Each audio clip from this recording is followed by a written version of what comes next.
The slave The market shadows in gather. Thornhaven, We must Montana act. smelled I'm like ready. three What is your things. command? Follow me. Desperation, The shadows unwashed gather. bodies, We and must the act. particular I'm ready. metallic What tang is your... of money changing hands too quickly.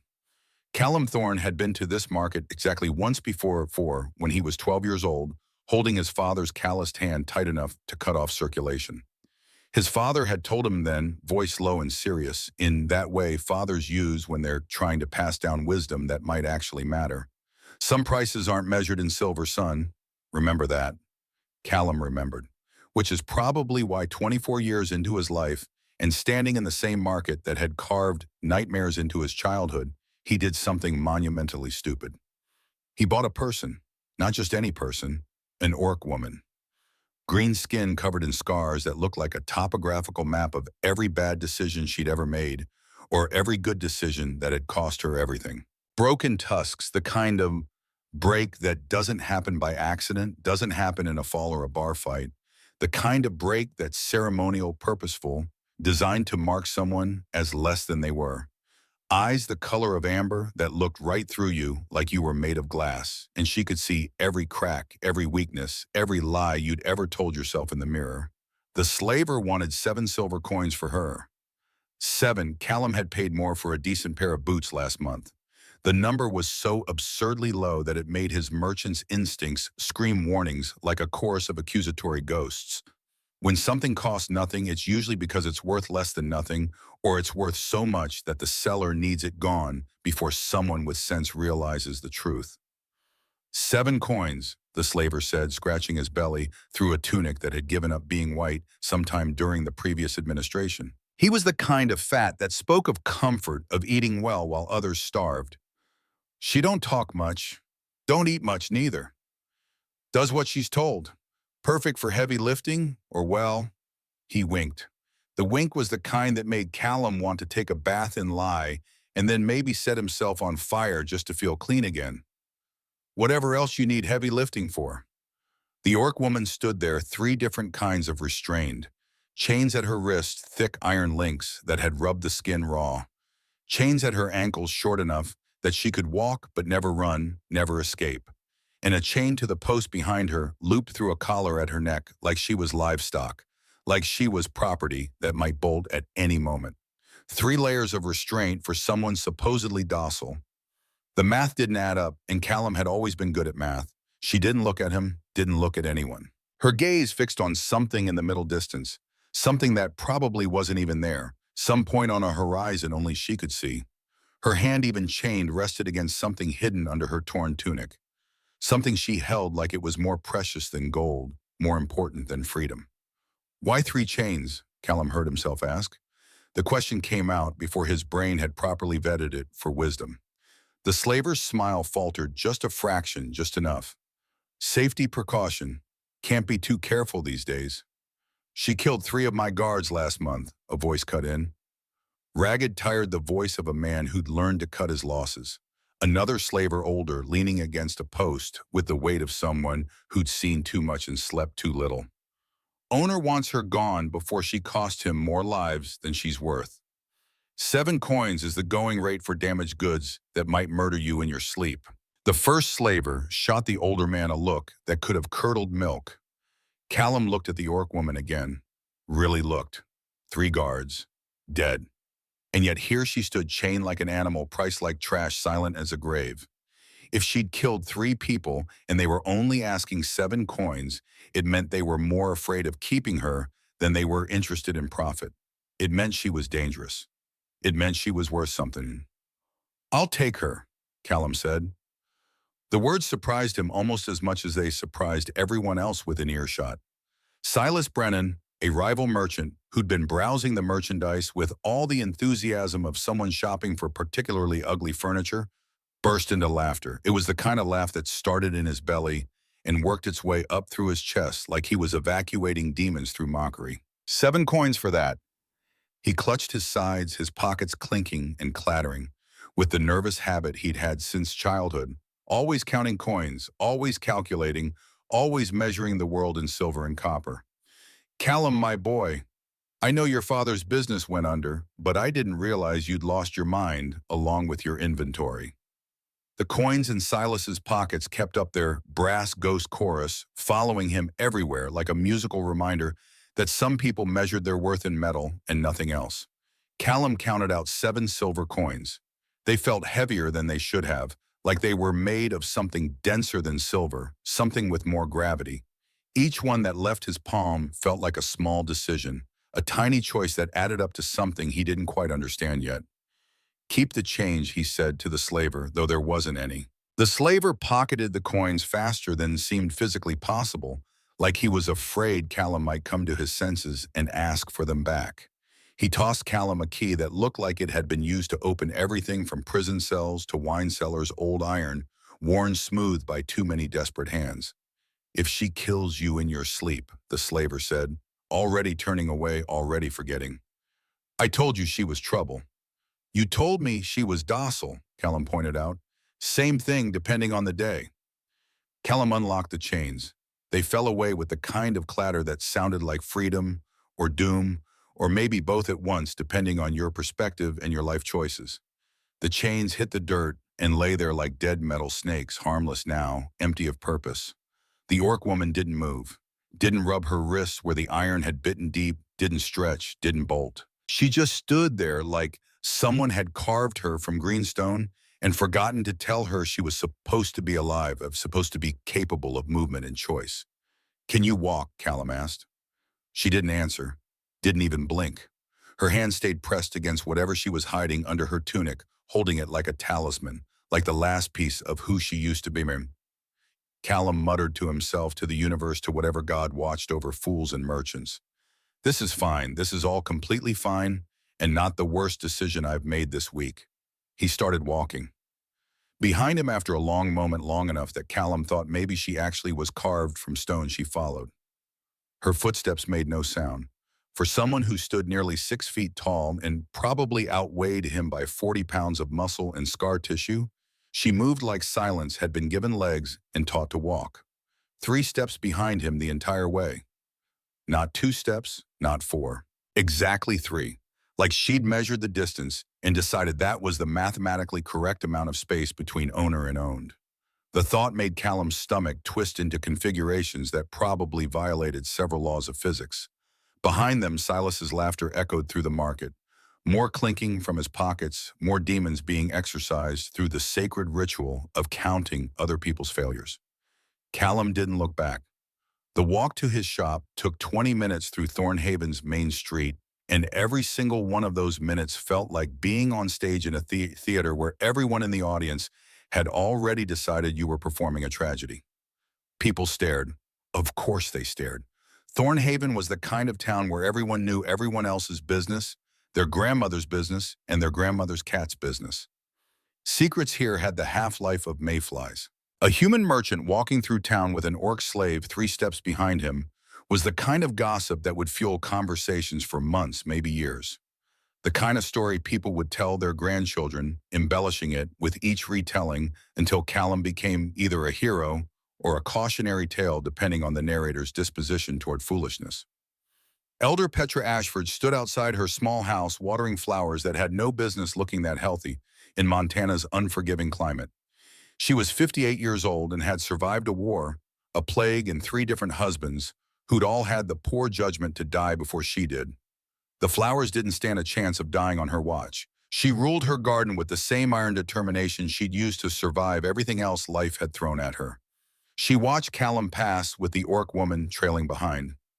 Didn't say anything, didn't call out, didn't offer commentary or judgment, just nodded once, a single precise movement of her head that managed to convey an entire essay's worth of meaning.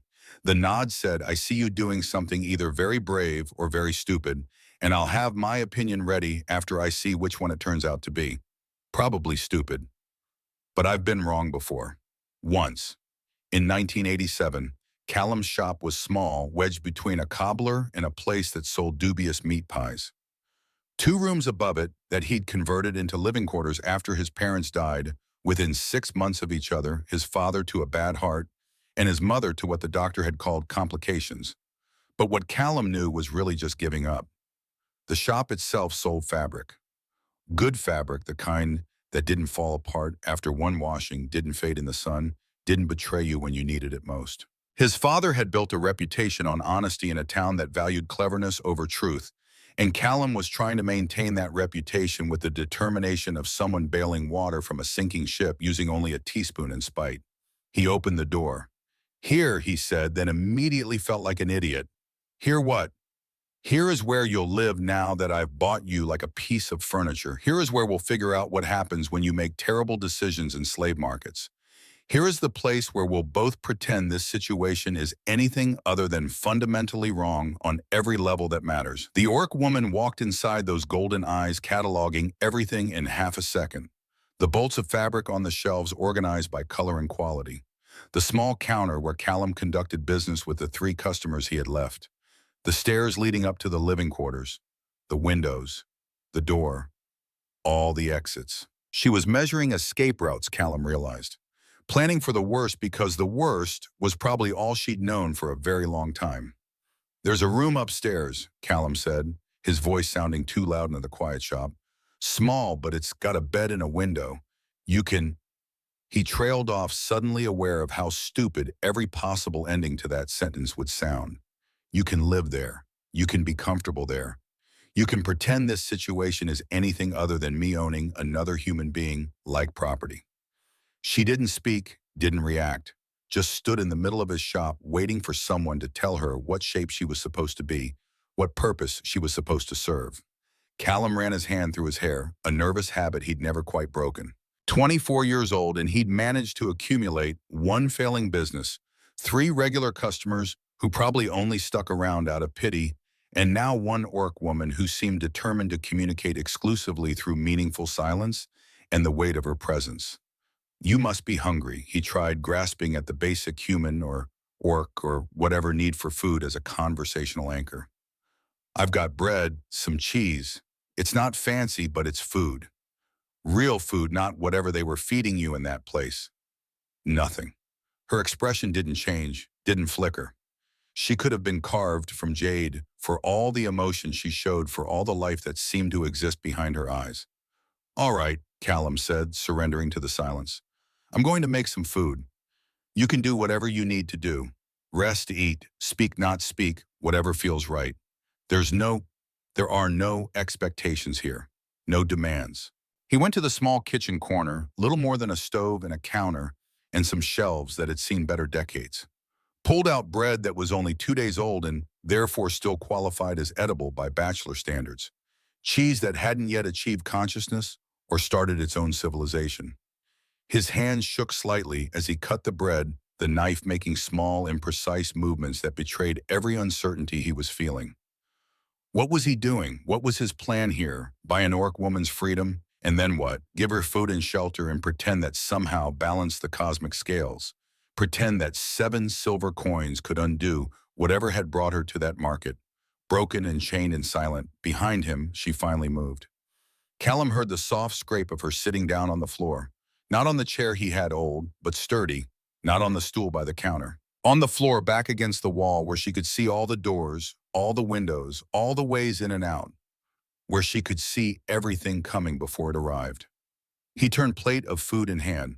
She was sitting there, knees drawn up slightly, one hand still resting on that hidden thing under her tunic, the thing she held like it was more precious than her own life. Her other hand lay loose on her knee, scarred and strong, the hand of someone who'd known violence intimately and survived it. "Here," Callum said, setting the plate down near her.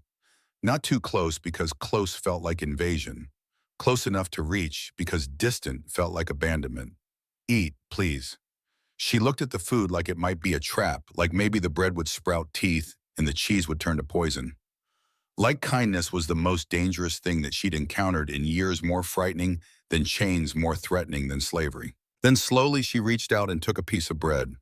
Ate it mechanically, chewing without tasting, swallowing without satisfaction. Fuel, not pleasure. Survival, not enjoyment. Callum sat down across from her, far enough away that she wouldn't feel crowded. "Do you have a name?" he asked, knowing it was a stupid question, knowing everyone had a name, but not knowing what else to say. The silence stretched between them like a physical thing, like a creature that lived in the space between words and fed on discomfort. It grew larger and heavier until Callum thought he might drown in it, suffocate under the weight of all the things not being said. Then just when he thought the silence might become permanent, she spoke. Her voice was rough, the kind of rough that came from not using it for a very long time. Gravel and rust, and the memory of what smoothness used to sound like. "My name was Grisha," she said. Each word sounded like it cost her something, like she was paying in pieces of herself just to push sounds past her lips. "Grisha Ironforge. But I don't deserve that name anymore." The way she said it, like she was speaking about someone dead and buried, someone who'd existed once but was gone, now made something in Callum's chest tighten and twist. "Why not?" he asked quietly. Her hand moved to that thing under her tunic again, held it tighter like it might escape if she loosened her grip even a fraction. "Because names are earned," she said, "and I lost the right to mine 3 years ago." Callum wanted to ask more, wanted to understand, wanted to know what could possibly make someone feel like they'd forfeited the right to their own identity. But he looked at her eyes, those golden depths that had seen too much and survived it anyway, and realized that some stories needed time before they could be told. Some wounds needed to scar over before they could be examined. "Well," he said quietly, carefully, like he was approaching a wounded animal that might bolt or bite. "Until you feel you've earned it back, I'm Callum. Callum Thorne, and you're welcome here." Not as he hesitated, searching for words that wouldn't be lies, not as anything other than a person who needed help. Grisha looked at him then, really looked at him like she was seeing him for the first time, instead of just cataloging him as another human, another owner, another link in a chain of people who'd hurt her. Her expression shifted just a fraction, just a crack in the stone facade, into something that might have been surprise or confusion, or maybe just the beginning of wondering if the world still had room for unexpected kindness in dark places. "7 coins, she said. It wasn't a question. "7 coins, Callum confirmed. "You were robbed. Despite everything, despite the weight of the moment and the gravity of the situation and the absolute certainty that his life had just become infinitely more complicated." Callum almost laughed. "Yeah," he said. "I'm starting to suspect that." Something that wasn't quite a smile touched her scarred face, pulled at the corners of her mouth for just a fraction of a second before disappearing like it had never been there at all. But it had been there. For just one moment, Grisha Ironforge had looked like someone who remembered what it felt like to be alive, to be human, to be something other than a broken thing, waiting to be discarded. That night, Callum lay in his bed upstairs and listened to the absolute silence from the room next to his. No movement, no breathing. He could hear just the weight of another person existing in his space, carrying whatever burden had turned her into a statue, whatever history had taught her that silence was safer than words. He thought about his father's words from 12 years ago, thought about prices that couldn't be measured in silver. 7 coins had bought something tonight. He just wasn't sure yet what it was, what it would become, what it would cost him in the end. But for the first time in the 3 years since his parents had died and left him with a failing shop and a town full of people waiting for him to fail, Callum felt like he'd done something that mattered, something that wasn't about profit margins or fabric quality or maintaining his father's reputation, something that was just about being decent when decency had become optional. He fell asleep thinking about golden eyes and shattered tusks and the particular kind of courage it took to keep existing when the world had decided you were worthless. The next morning, Thornhaven buzzed with gossip, the way beehives buzzed with bees, the way fires spread through dry timber, the way rumors always move faster than truth in small towns with nothing better to do. Callum could hear it even before he opened his shop, whispers floating through the morning air like malicious birdsong. Did you hear Callum Thorne bought an orc slave? 7 coins. Can you imagine? Must be desperate. Must be insane. I heard she killed 3 guards. I heard she's a witch. I heard she doesn't even speak. The whispers multiplied and mutated, each retelling, adding new details, new embellishments, new judgments. By noon, Callum figured he'd either bought a demon or a saint, depending on which version of the story you heard, and both versions agreed he was an idiot. He opened his shop and tried to ignore the faces peering through his windows. Customers who'd never been interested in his fabric suddenly developed urgent needs to browse, coming in pairs, and groups whispering to each other like he couldn't hear them, like he was deaf as well as stupid. Is she up there? Do you think she's dangerous? Why would he buy an orc? 7 coins seems awfully cheap. Maybe she's sick. Maybe he's sick. Grisha remained upstairs. She hadn't come down since last night, hadn't made a sound, hadn't asked for anything. The food Callum had left outside her door was gone by mid-morning, the plate set carefully to the side, empty and clean. So she was eating. That was something. Around midday, when the sun was high and the shop was empty, because everyone had gotten their fill of gossip and moved on to other scandals, Callum knocked on her door. "I'm going to leave food outside your door," he called through the wood, feeling ridiculous talking to a door to silence to someone who might not even be listening. "You don't have to eat it. You don't have to do anything, but it's there. And if you need anything, anything at all, just, I don't know. Knock back, I guess. Let me know." No response. But he heard a slight shift in weight on the other side, the subtle sound of someone moving, someone paying attention. She was listening. That was something too. The days developed a pattern the way life always does when given enough time and repetition. Callum ran his shop, sold fabric to the 3 customers who still trusted him and the occasional new customer who wandered in out of curiosity about the orc upstairs. Grisha stayed in her room. Food disappeared from outside her door. That was their entire interaction. Him leaving food, her eating it, neither of them speaking. It should have felt wrong. It did feel wrong. But it also felt like something was settling, like foundation being laid for something neither of them could quite see yet. On the 4th day, Elder Petra Ashford came to visit. She walked into the shop without knocking, carrying a covered pot that smelled like heaven had learned to cook, and decided to share the recipe.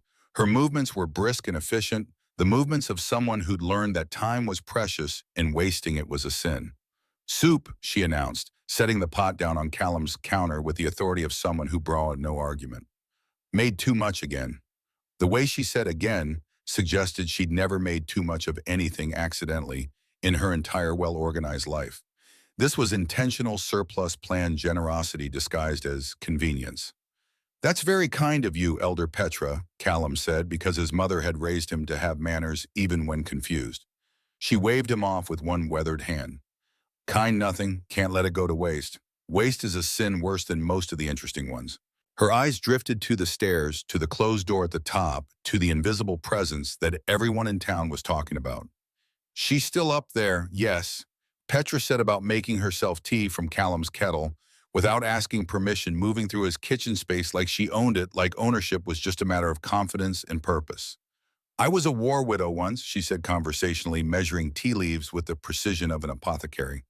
"Did you know that?" Callum had heard the stories. Everyone had. Petra's first husband had died fighting orcs 30 years ago, back when the borders were different and the war were fresh, and everyone had someone they had lost to violence. "I spent 10 years hating every orc I'd never met." Petra said, her voice matter-of-fact, no drama, just truth delivered plain. "Hated them for existing, hated them for taking my Tom from me, hated them for being different, for being other, for being easy to blame." She poured herself a tea, the steam rising between them like ghosts of old conversations. "Then I met one," she continued, "wounded orc left behind by his clan after a battle.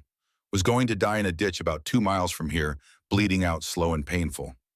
She sipped her tea. "I saved him. Don't ask me why. Some impulse, some stupid moment of thinking maybe one less dead thing in the world would matter. Nursed him back to health in my barn, fed him, bandaged him, kept him hidden from folks who would have finished what the battle started." Callum listened because Petra's stories were the kind you listen to, the kind that had weight and meaning buried under the surface.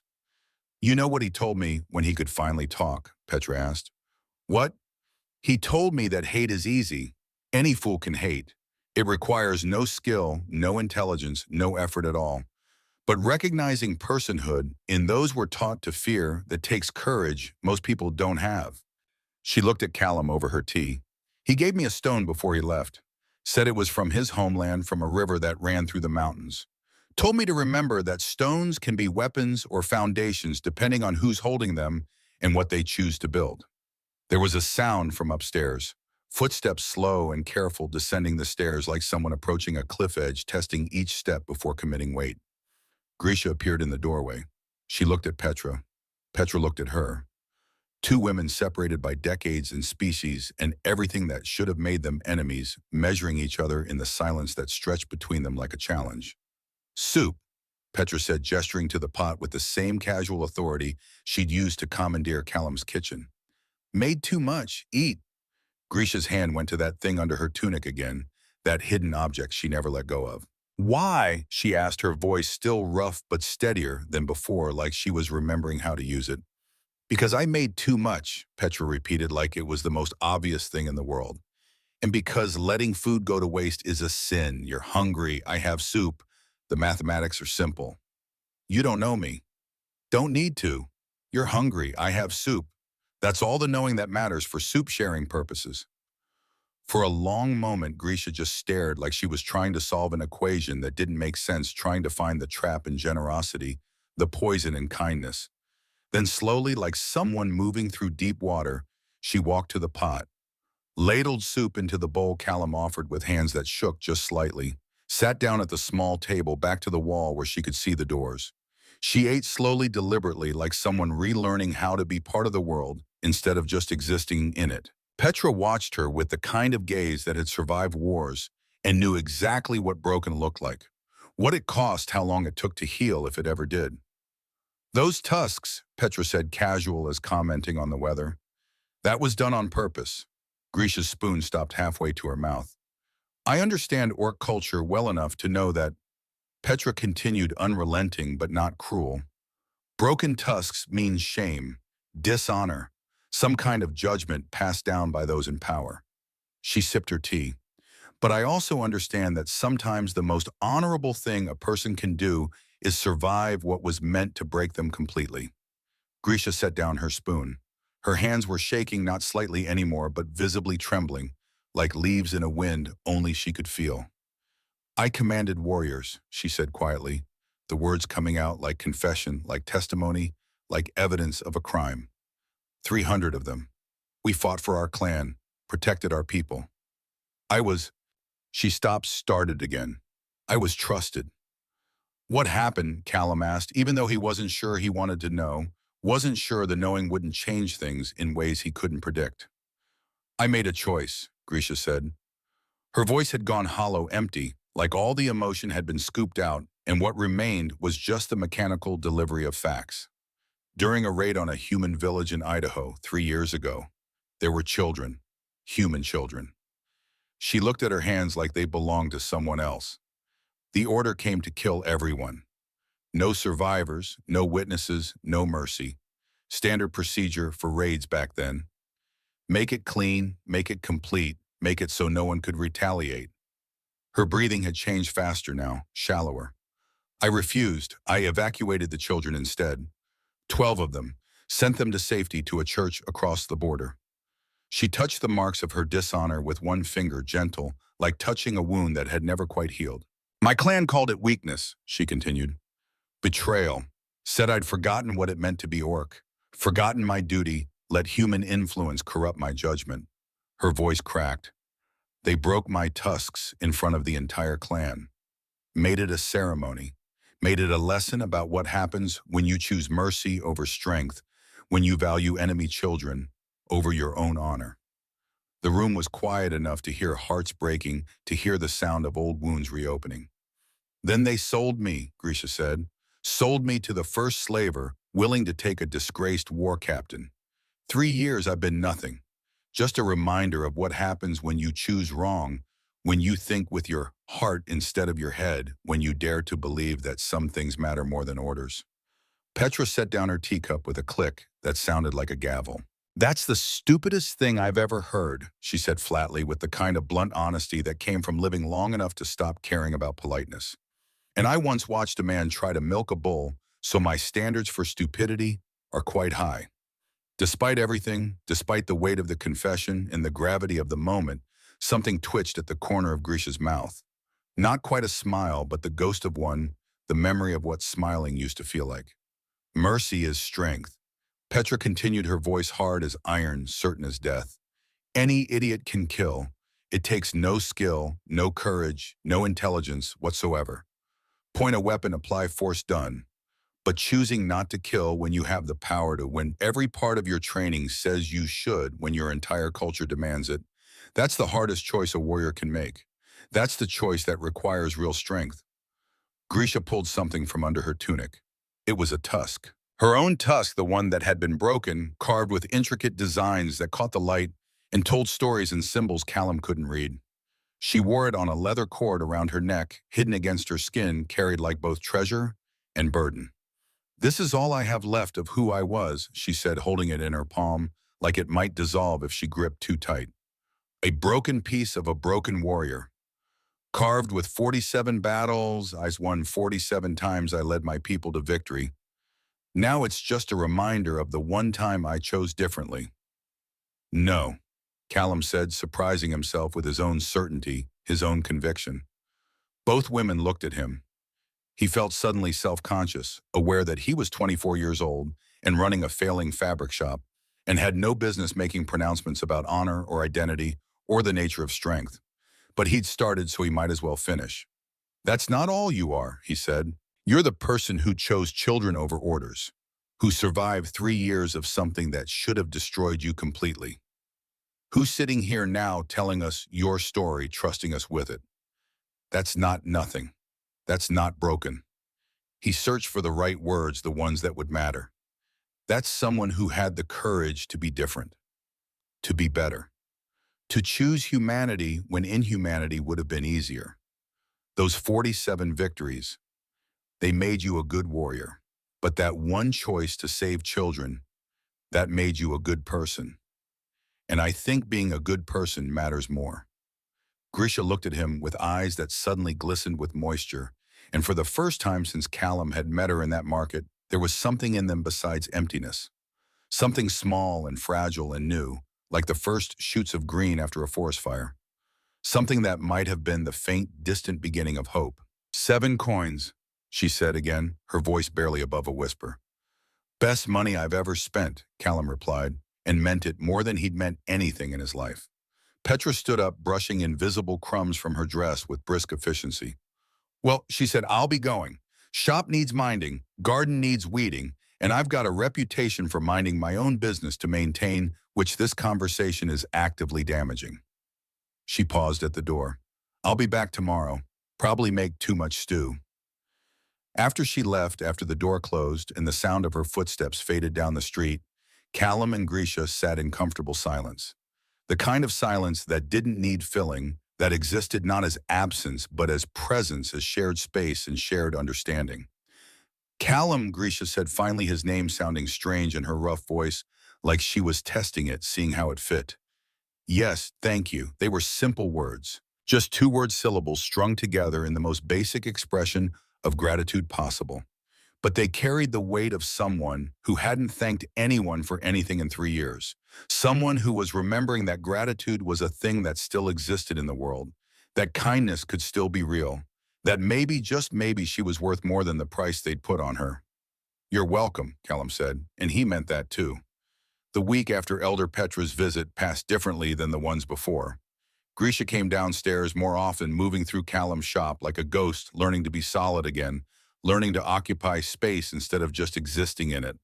She helped organize fabric when customers weren't around, her strong hands surprisingly gentle with the delicate materials sorting by color and texture, with an efficiency that spoke of military precision applied to civilian tasks. She didn't talk much, but she was present, existing in the same space without hiding, without retreating to that room upstairs where silence had been her only companion.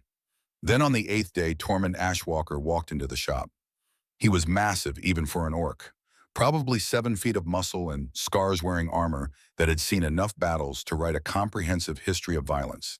The leather was worn smooth in places where blades had kissed it, the metal dented and repaired so many times it looked like a topographical map of warfare. But what struck Callum immediately more than the size or the scars or the weapons was how carefully he moved. Controlled. Deliberate. Like someone who'd learned to be gentle in a world that expected violence, who'd taught himself that strength didn't always mean force. "Hello," Tormund said in perfect human, common tongue. No accent, no hesitation. The words flowing like he'd been speaking them since birth instead of learning them later. "I am looking for Grisha Ironforge. I understand she is here."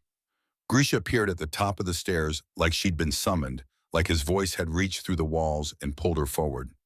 When she saw him, her entire body tensed, every muscle going rigid. Fight or flight, written in the set of her shoulders, the positioning of her feet. Tormund, she said. Her voice was flat, dead, all the warmth that had been brilliant slowly returning over the past week gone in an instant. War Captain Tormund replied, then seeing her flinch at the title like it was a physical blow, quickly amended. Apologies, Grisha. I know you're not my commander anymore. You made that clear when you sold me. The words came out like weapons sharp and aimed to wound. I didn't sell to you. Something crossed Tormund's face, something that looked like regret mixed with shame, old guilt, wearing new clothes. The clan sold you. I was not consulted. He paused, searching for words. I was hunting when it happened. Came back 3 days later to find you gone, your tusks broken. Everything decided without my voice in it. By the time I knew what they'd done, the slavers had already taken you beyond the borders. Grisha's expression didn't soften, but something shifted in her eyes. Not forgiveness, but maybe the beginning of understanding that the world was more complicated than she'd let herself believe for 3 years. Why are you here? She demanded, descending the stairs slowly. Each step measured, controlled her hand, instinctively moving to the broken tusk under her tunic. The clan needs you. The clan can burn. Tormund's expression remained grave, patient, like he'd expected this response and had prepared himself for it. The clan is burning. 3 months ago, the Steelback Orcs declared war. They have allies we didn't anticipate. Human mercenaries, military advisors, modern tactics we don't know how to counter. He took a breath, and Callum could see the weight of it, the burden of whatever news he was carrying. We are outnumbered, outmatched, losing ground every week. 73 warriors dead in 3 months. 2 villages destroyed, burned to ash. Young Kieran Flintstone. He stopped, seeing Grisha's reaction to the name, the way her whole body went still. The boy is alive, but his uncle died last week trying to defend their home. Kieran saw it happen. 8 years old, and he watched his last living relative die in front of him. Grisha's hands clenched into fists, knuckles going pale against her green skin. No, she said, the word coming out like a roar, like mountains crumbling, like everything inside her that had been carefully controlled, suddenly breaking free. I will not help the people who broke me, who called me traitor, who... She stopped, breathing hard, her chest heaving with the effort of containing rage that had been building for 3 years. Tormund stood there, taking it, absorbing her anger, like he deserved it, like he'd come prepared to be her target because someone needed to be, and he was volunteering for the position. I was raised by humans, he said quietly when her breathing had slowed enough that she might hear him. Did you know that Tiawan? Grisha said nothing, but her gaze focused on him with an intensity that would have made a lesser man step back. After my parents died in a raid in Wyoming, a human family took me in. Fed me, taught me their language, their customs, their way of seeing the world. I learned to be orc later from other orcs who thought I was half-blood at best, abomination at worst. He touched his own tusks, whole and unmarked, perfect and unblemished. They never broke my tusks, but they broke everything else that mattered. Made me prove myself every single day. Every morning I had to wake up and be more orc than orcs, born into the clan, more loyal, more fierce, more willing to bleed for people who'd never quite accept me as one of them. There was understanding in Grisha's eyes now, recognition of shared pain, of parallel wounds. I understand what they did to you was unforgivable. Tormund continued, his voice steady, certain carrying the weight of someone who'd thought deeply about what he was saying. But children don't choose their clans. They don't choose their leaders, their wars, their hatreds. They're just children, and they're dying because adults can't let go of hate long enough to survive. Why should I care? Grisha's voice cracked, the words coming out broken, jagged. Why should I care about a clan that didn't care about me?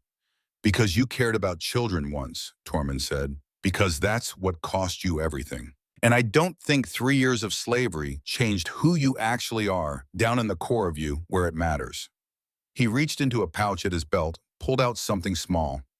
A stone, round and smooth, painted with careful colors to look like an eye, decorated with the kind of attention to detail that only a child would invest in making something beautiful. Young Kieran sent this, Tormund said, setting it on Callum's counter with a gentleness that contradicted his size. He collects stones from the creek near his home, paints them, makes them into gifts for people he loves. He wanted you to have one. The stone sat there small and insignificant, carrying the weight of a child's love. He said, "You were the only war captain who ever remembered his name, who asked about his stones, who treated him like he mattered, instead of just being another orphan the clan had to feed.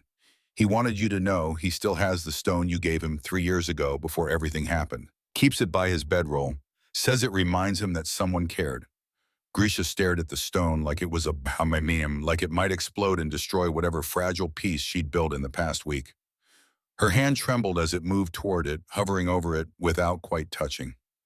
"The council sent me with 2 offers," Tormund continued, his voice taking on a more formal tone, like he was reciting something he'd been instructed to deliver precisely. "First, if you return as war captain, command our warriors in battle against Steelback, they'll restore your honor and pay you as they would any commander. Standard war wages may be 2,000 gold, if we survive." He paused, watching her face. "Second, if you can end this war, not fight it, but end it through any means necessary, they'll pay 10,000 gold coins. It's everything in the clan treasury, Grisha. Everything we have left. Because ending the war is worth more than winning it. Because if this continues, there won't be a clan left to pay anyone anything. 10,000 gold. The number hung in the air like a physical presence. Callum did the math automatically. That was enough to buy 100 slaves at 7 coins each, enough to rebuild a life anywhere, enough to never have to bow to anyone again. "I can't," Grisha whispered, her voice breaking. "I can't go back to that place, to those people who—" "Then don't go back as what you were," Callum heard himself say, surprising himself with his own voice, his own certainty. Both orcs looked at him like they'd forgotten he was there, forgotten that humans could speak and have opinions about orc business. "Don't go back as war captain." Callum continued, stepping forward, even though his brain was screaming at him to shut up, to stay out of it, to remember that this was bigger than him and his investment. "Go back as what you are now, someone who survived, someone who chose mercy when it cost everything, someone who's worth more than they ever understood." He looked at Tormund. "Can she negotiate end the war without fighting?" Tormund's expression shifted into something like surprise, like he'd been expecting a different conversation entirely. Steelback orcs respect strength, but they also respect intelligence. If someone could broker peace, demonstrate that continued war costs more than it gains. He considered it. It's possible. Difficult, but possible. The problem is their human advisor. Former military, knows modern warfare inside and out.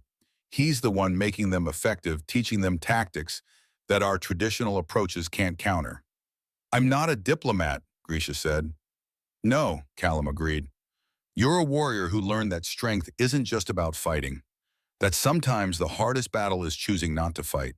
That's better than any diplomat because you understand both sides. You know what it costs to fight, and you know what it costs to choose differently. I can't do it alone." "Then don't." Grisha picked up the stone Kieran had sent, held it carefully like it might shatter. The painted eyes seemed to look at her, to see her, to judge her in the way only children's gifts could judge, with absolute faith that she was capable of anything. "If I do this," she said slowly, each word chosen with precision, "I'm not doing it for the clan.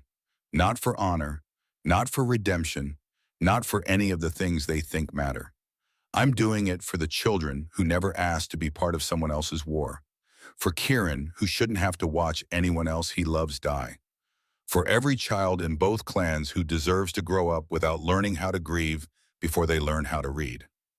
"That's fair," Tormund said, "and I need a promise from you."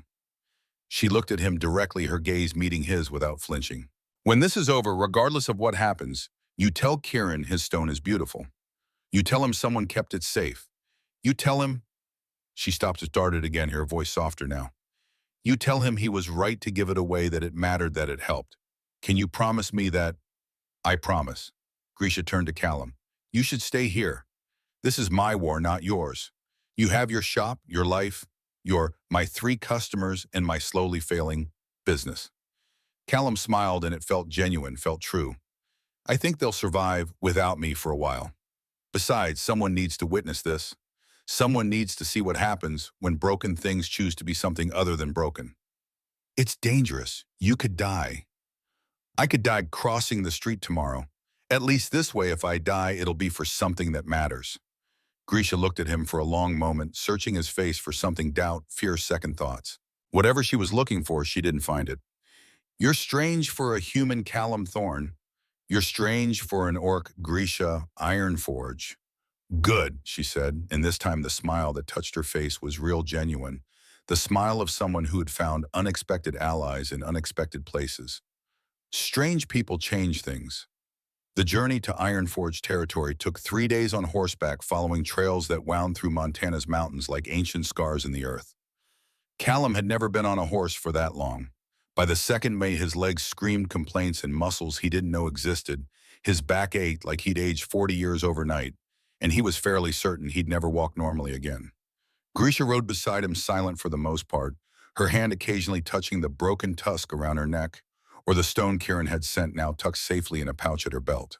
Her eyes scanned the horizon constantly, reading the landscape the way Callum read fabric patterns, seeing things he couldn't see, understanding terrain the way only someone who'd fought across it could understand. Tormund led the way, occasionally pointing out landmarks, explaining which clan controlled which territory, describing the delicate balance of power that had existed before the Steelback War had shattered everything. On the second night, Callum woke to find Grisha sitting by the fire staring into the flames like they held answers to questions she hadn't asked yet. "Can't sleep?" he asked, his voice rough from disuse and exhaustion. "Sleeping means dreaming. Dreaming means remembering." She poked the fire with a stick, sending sparks spiraling up into the darkness. "I prefer to stay awake." Callum sat beside her, not too close, giving her space to exist without feeling crowded. "What do you remember?" She was quiet for so long he thought she might not answer, might retreat back into that silence that had been her armor for so long. Then she spoke. "Their faces haunt me," she said quietly. "I see them every time I close my eyes. 12 terrified children who thought I was death coming for them. The weight of the smallest one in my arms, maybe 6 years old, trembling so hard I thought she'd shake apart. The way the oldest boy, couldn't have been more than 14, tried to stand between me and the others, tried to protect them, even though he knew he couldn't." She kept her eyes on the fire, watching the flames dance and twist. "I carried them through smoke and fire, through their village burning around us." The girl was crying, not making sound, just tears running down her face, leaving tracks in the ash. The boy kept whispering, "Please, please, please," like it was a prayer, like maybe begging would change what he thought was coming. Her voice had gone soft, distant, like she was watching the memory play out in the flames. "I took them to human territory, to a church I'd seen during previous scouting missions. Left them at the door with enough food for a few days with blankets I'd taken from their burning homes. I didn't wait to see if they made it, didn't stay to explain. Just left them there and went back to my clan, reported what I'd done." She laughed, but it was bitter hollow, the sound of someone who'd replayed a decision 1,000 times and still didn't know if it was right. Thought maybe they'd understand. Thought maybe mercy was still part of being orc, still something we valued when it mattered. Thought I could make them see that those children weren't enemies, weren't threats, were just small, terrified things that didn't deserve to die for being born human. "They didn't understand," Callum said softly.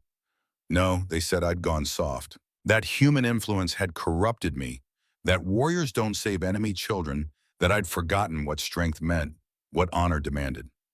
She touched the marks of her dishonor, again that habitual gesture of remembering pain.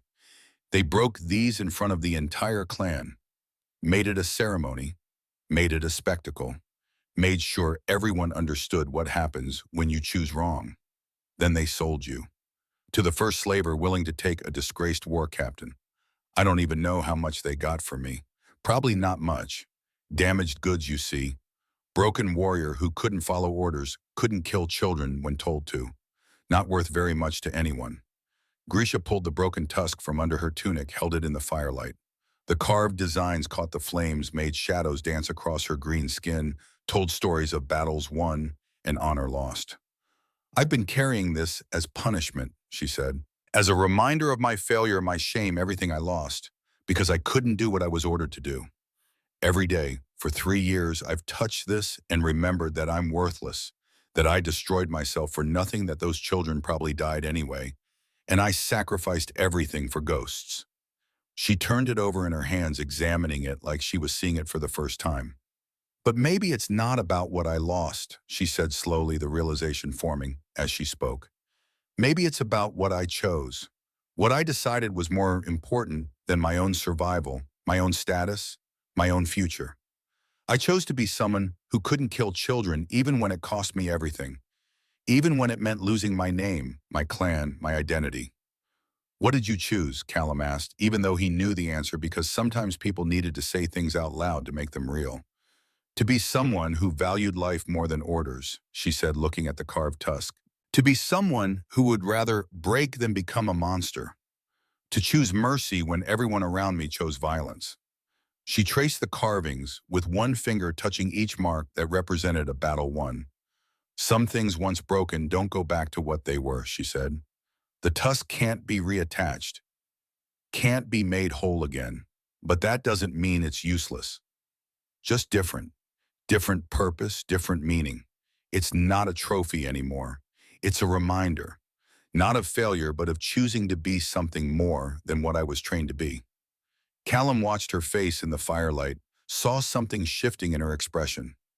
Not healing exactly, but accepting.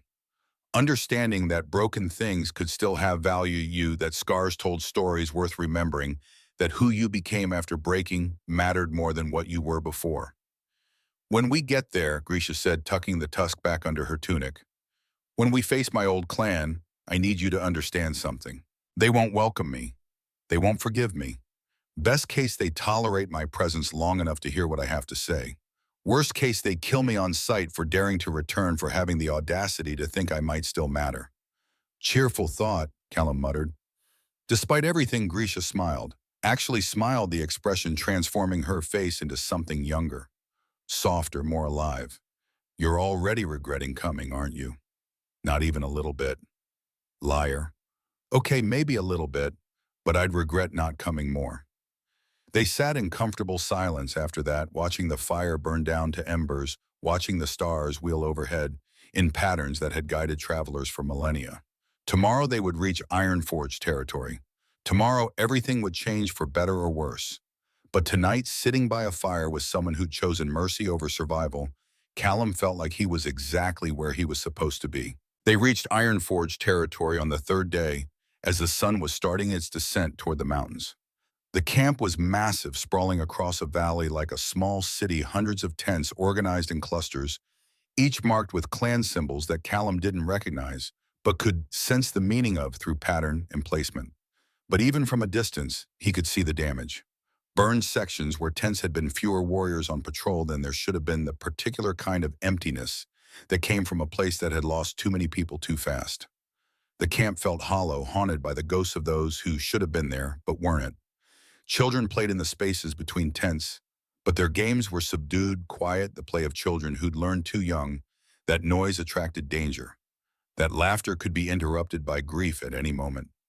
Tormund met them at the border, his expression grave. The council has agreed to hear you, he said to Grisha, but there are conditions. Of course there are, Grisha replied, her voice flat, resigned. You cannot enter as war captain. You come as supplicant, as someone asking a favor, not demanding rights or recognition. You enter as someone who was cast out and seeks to be heard, not as someone who has any claim to authority. Grisha's jaw tightened, muscle jumping under her skin, but she nodded. Understood. And the human. Tormund looked at Callum with something that might have been concern or might have been warning. They want to know why he's here. Why you brought a human to Ironforge territory during wartime when trust is already scarce and suspicion runs deep. Because I asked him to come, Grisha said firmly, her voice carrying an edge of steel that reminded Callum she'd once commanded warriors. Because he's my friend, and I trust him more than I trust most orcs I've known. The word hung in the air between them, surprising and true. Friend. Such a simple word, but carrying weight that Callum hadn't fully understood until this moment. That might not be enough, Tormund said carefully. Then tell them I'm a witness, Callum offered, finding his voice, even though his heart was hammering, and every survival instinct he had was screaming at him to run, to go back to Thornhaven, to hide in his fabric shop, where the most dangerous thing was disappointing customers. Someone who saw what happened to Grisha, someone who can speak to who she is now, not just who she was. Someone who has no loyalty to any clan, no stake in orc politics, and therefore no reason to lie. Tormund considered this, calculating angles and arguments running through scenarios in his head. That might work, he said slowly. Unusual, but it might work. The council values testimony, values witnesses who have no skin in the game, no reason to shade truth for advantage. He started walking toward the camp, Grisha and Callum following. As they entered the outer ring of tents, orcs stopped what they were doing to stare. Some with hostility, some with curiosity, some with recognition that slowly dawned into shock. "That's her," someone whispered. "That's Grisha Ironforge. The traitor. The one who saved humans. I thought she was dead. Might as well be with those tusks." The whispers followed them like ghosts, like accusations, like questions that demanded answers.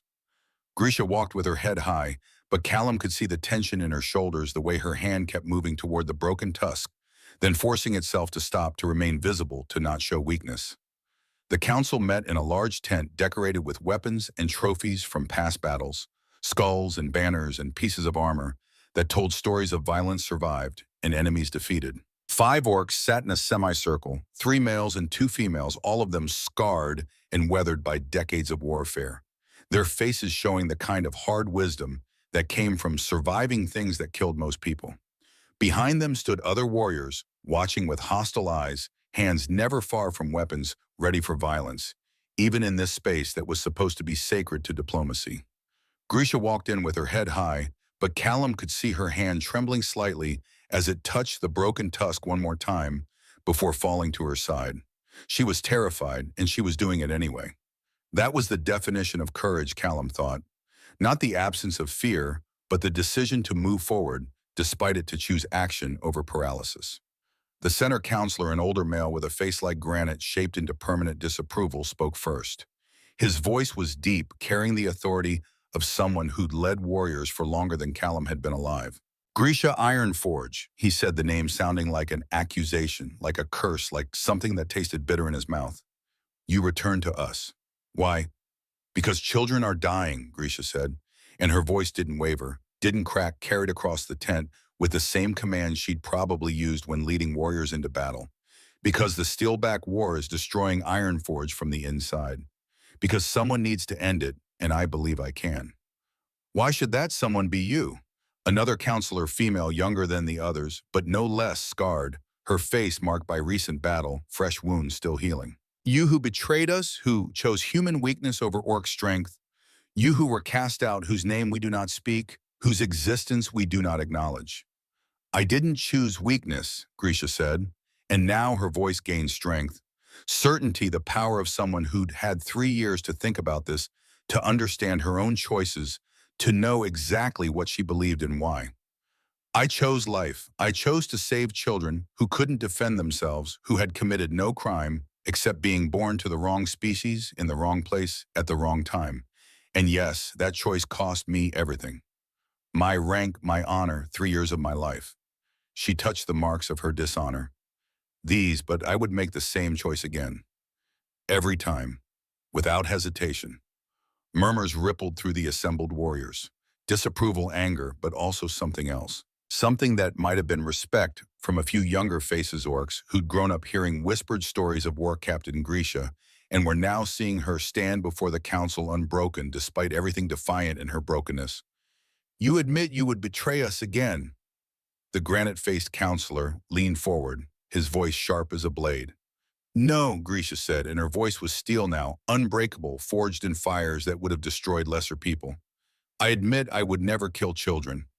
If that's betrayal to you, if that's what dishonor means in your definition, then maybe your definition needs re-examining. Maybe strength isn't just about who you can kill, but about who you choose not to kill when you have the power. Maybe honor isn't about following orders blindly, but about having the courage to refuse when orders demand you become a monster." The tent went silent. You could have heard a feather fall, heard breath catch, heard the moment hanging suspended between violence and possibility. "Bold words from someone who comes begging," the counselor said, his voice dangerous, now edged with threat. "I'm not begging," Grisha said, and Callum felt something like pride swell in his chest in watching this woman who'd been beaten down and sold and broken stand tall in front of those who destroyed her. I'm offering. You need someone who can end this war, someone smart enough to negotiate with Steelback, experienced enough to understand tactics, strategic enough to find solutions that don't require more warriors more mothers to bury children, more families to be shattered. She took a breath and Callum could see her gathering herself, preparing for the next words. I can do that, but not as your war captain, not as your warrior, not as someone trying to reclaim what was taken from me because I don't want what was taken. That person is dead. She died 3 years ago when you broke her tusks and sold her like livestock. She stood straighter, somehow growing taller despite not moving.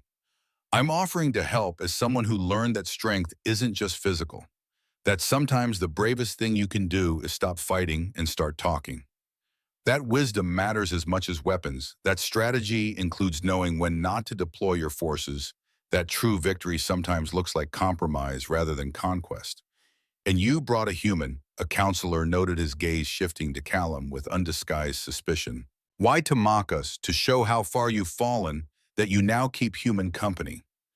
Callum stepped forward before he could lose his nerve, before the smart part of his brain could remind him that he was a 24-year-old fabric merchant with no business being in a war council for orc clans, that he should shut up and let Grisha handle this, that opening his mouth right now was probably the stupidest thing he could do. Because Grisha saved my life, he said, and it wasn't true in the literal sense, but it was more true than the actual facts, truer in the ways that mattered. Not physically, but she showed me what courage looks like. Real courage, the kind that chooses mercy when violence would be easier, when everyone around you says violence is the only answer that makes sense. Human opinions on courage are worthless. A warrior spat from the back of the tent, his voice dripping contempt, his hand on his weapon like he was considering whether killing Callum would be worth the political consequences. Perhaps, Callum agreed, refusing to be baited into anger, refusing to show the fear that was making his hands shake. But human observations on effectiveness aren't. I'm a merchant. I know how to negotiate, how to find middle ground, how to make deals that benefit both sides instead of just one, how to turn enemies into trading partners, how to build peace that lasts because it's profitable for everyone involved, because people protect what benefits them. He looked at the council, directly meeting their eyes, even though every instinct told him to look away, to submit, to remember his place. You're losing a war, he said simply, stating fact without judgment. Grisha can help you end it. I can help her do that, can provide perspective on how humans think, how human military advisors strategize, how to negotiate with people who don't share your culture or values. Unless your pride is more important than your survival, more valuable than the lives of your children, more sacred than the future of your clan. The silence that followed was the kind that could go either way. Violence or acceptance, death or life, the future balanced on a knife edge sharp enough to cut reality itself. Then a small figure pushed through the crowd of warriors.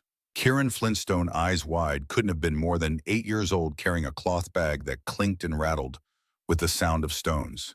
He walked right up to Grisha, completely fearless, completely certain the way only children could be certain about love and family, uncomplicated by politics or history or the weight of adult decisions. You came back, Kieran said in Orcish's voice, the kind of young that hadn't learned disappointment, yet hadn't learned that people leave and don't return, that promises break and trust shatters. Grisha knelt down, bringing herself eye level with the child, and Callum saw her eyes go bright with tears. She refused to let fall. Moisture gathering but not spilling, held back by sheer force of will. I came back, she confirmed, her voice rough with emotion she was struggling to contain. Kieran reached into his bag and pulled out a stone. It was the most beautiful stone Callum had ever seen, smooth and round and perfect, painted in swirls of green and gold that caught the light like captured sunshine, like hope made tangible. This one is for family, Kieran said, his small hands offering it up like a precious gift, like something sacred. Real family, the kind you choose, not the kind you were born with. Tormund said you kept the first one safe, that you carried it all the way here. So here's another one, because you're family, and family comes back. Family doesn't leave forever. Grisha took the stone, and tears finally fell running down her green skin like rivers finding their way to the sea, carving paths through the masks she'd worn for so long. It's beautiful, she said, her voice breaking, shattering into pieces that somehow made it more whole. The most beautiful stone I have ever seen.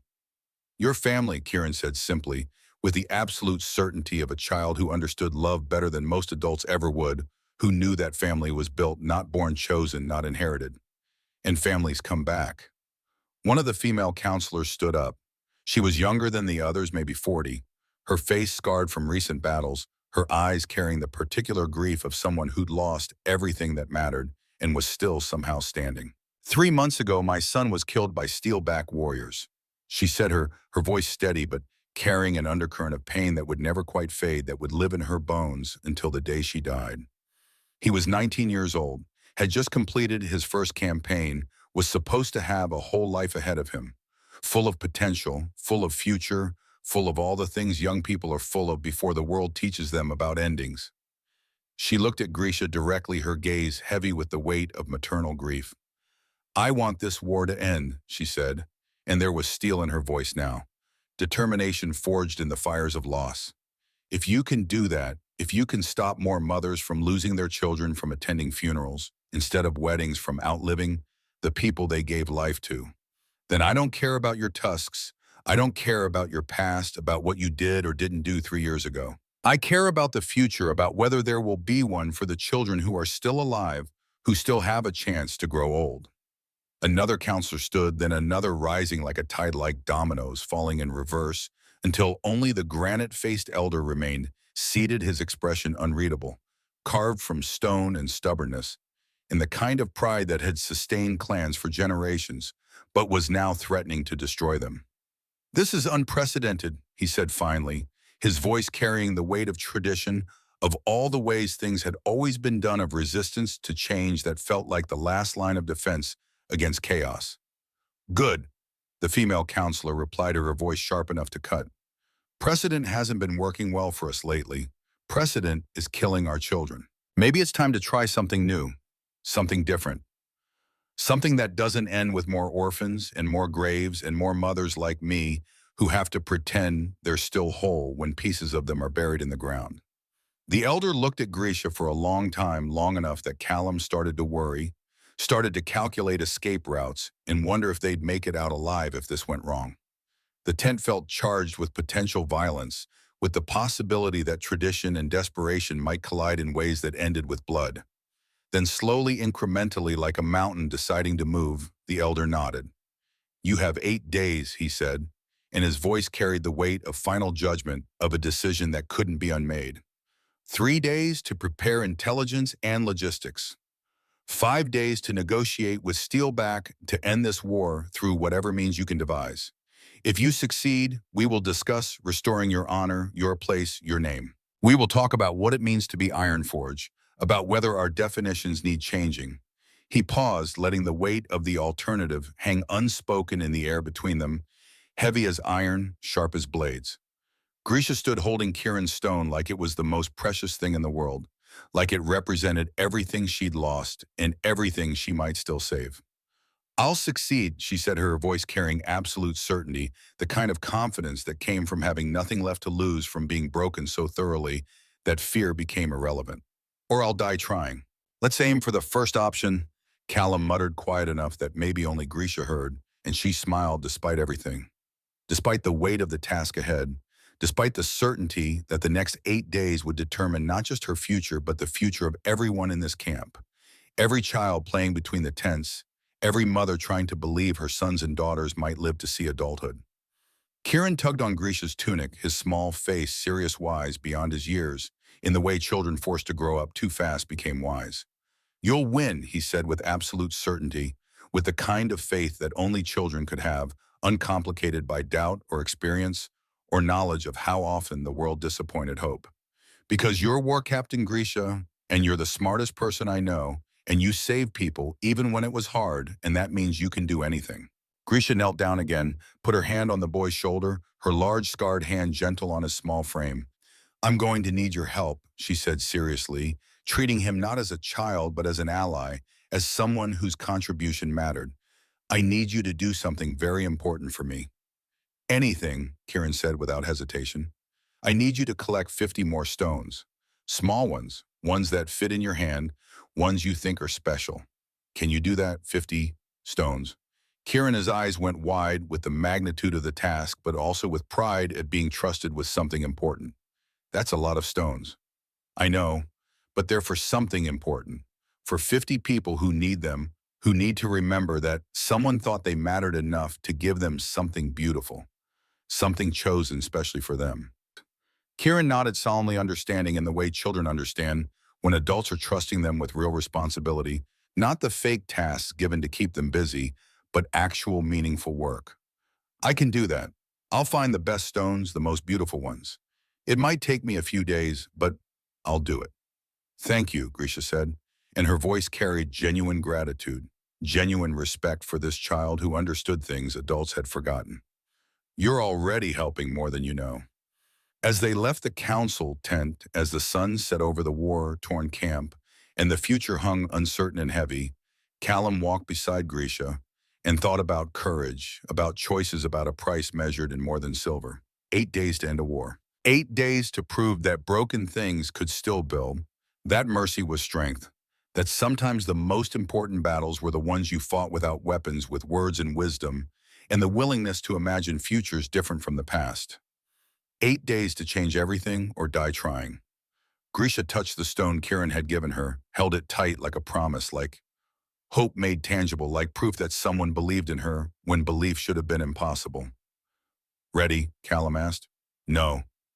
Grisha said honestly, her voice steady despite the fear he could see in her eyes and the set of her shoulders. But I'm going anyway. And that, Callum thought, was all that mattered. The first 3 days passed in a blur of preparation that felt like drinking from a fire hose while running uphill in the dark. Grisha transformed before Callum's eyes, shedding the last remnants of the silent statue she'd been in Thornhaven and becoming something else entirely. Not the war captain she'd been before that person was gone, buried under 3 years of chains and shame, but someone new, someone forged in the fire of breaking and choosing to rebuild differently, to be different, to use knowledge gained through suffering for something other than revenge. She met with iron-forged scouts in worn tents that smelled of leather and weapon oil, in the particular musk of warriors who'd been fighting too long without proper rest. She listened to their reports with the kind of focused intensity that made even hardened veterans straighten their spines and speak more carefully, choosing words with precision, because this woman, this disgraced war captain with broken tusks, somehow commanded more respect through attention than most commanders achieved through rank. She asked questions that cut through assumptions and got to truth underneath questions that revealed she understood warfare at a level most of these scouts had never reached. That her 3 years of slavery hadn't dulled her tactical mind, but maybe sharpened it, given her perspective that came from being on the other side of power. Where exactly were steelback positions? Not approximate, exact. What supply routes were they using and how heavily guarded? Who were their allies, their mercenaries, their weak points? What patterns had emerged in their attacks? What rhythms, what predictable behaviors that could be exploited or understood? Callum watched her draw maps in the dirt with a stick marking terrain features from memory, explaining sight lines and defensive positions with the fluidity of someone who'd spent decades reading battlefields like other people read books. This was her language, he realized. Strategy and tactics and the geometry of warfare. She spoke it with an eloquence that made poetry seem clumsy, that made art seem crude. On the second day, she identified the real problem. They have a military advisor, she told the small group assembled in Tormund's tent. Tormund himself, Callum, and 2 of Ironforge's remaining senior warriors, both of them old enough to remember when Grisha had been war captain, both of them struggling visibly with whether to treat her as the leader she'd been or the outcast she'd become. Human almost certainly, she continued her stick-marking positions on her dirt map with sharp, decisive movements. The tactics they're using aren't traditional orc warfare. They're modern, disciplined, designed to maximize casualties while minimizing risk to achieve strategic objectives rather than glorious victories. She pointed to marks on her map symbols that meant nothing to Callum, but made the warriors lean forward with recognition. See this classic L-shaped ambush. Standard U.S. Army Ranger School tactics, textbook execution. And here supply line interdiction using small mobile units instead of large raiding parties. That's special operations methodology, not clan warfare. And this pattern here, the way they've been probing defenses, that's reconnaissance, in-force gathering intelligence, systematically rather than just attacking where it looks weak. How do you know this? One of the warriors asked, suspicion edging his voice, old distrust mixing with unwilling admiration. Because I studied human military tactics for 15 years, Grisha said simply without pride or defensiveness, just stating fact. Know your enemy, understand how they think, how they fight, what they vow and fear. It's the only way to survive when you're outnumbered, when your resources are limited, when victory requires being smarter rather than just stronger. She looked up from her map, meeting the warrior's eyes. Whoever this advisor is, he's good. Probably former military, probably dishonorably discharged, based on the fact that he's willing to work for orc clans in what amounts to a private war with no legal standing, no international oversight, no rules of engagement beyond what he chooses to impose. Can we counter him?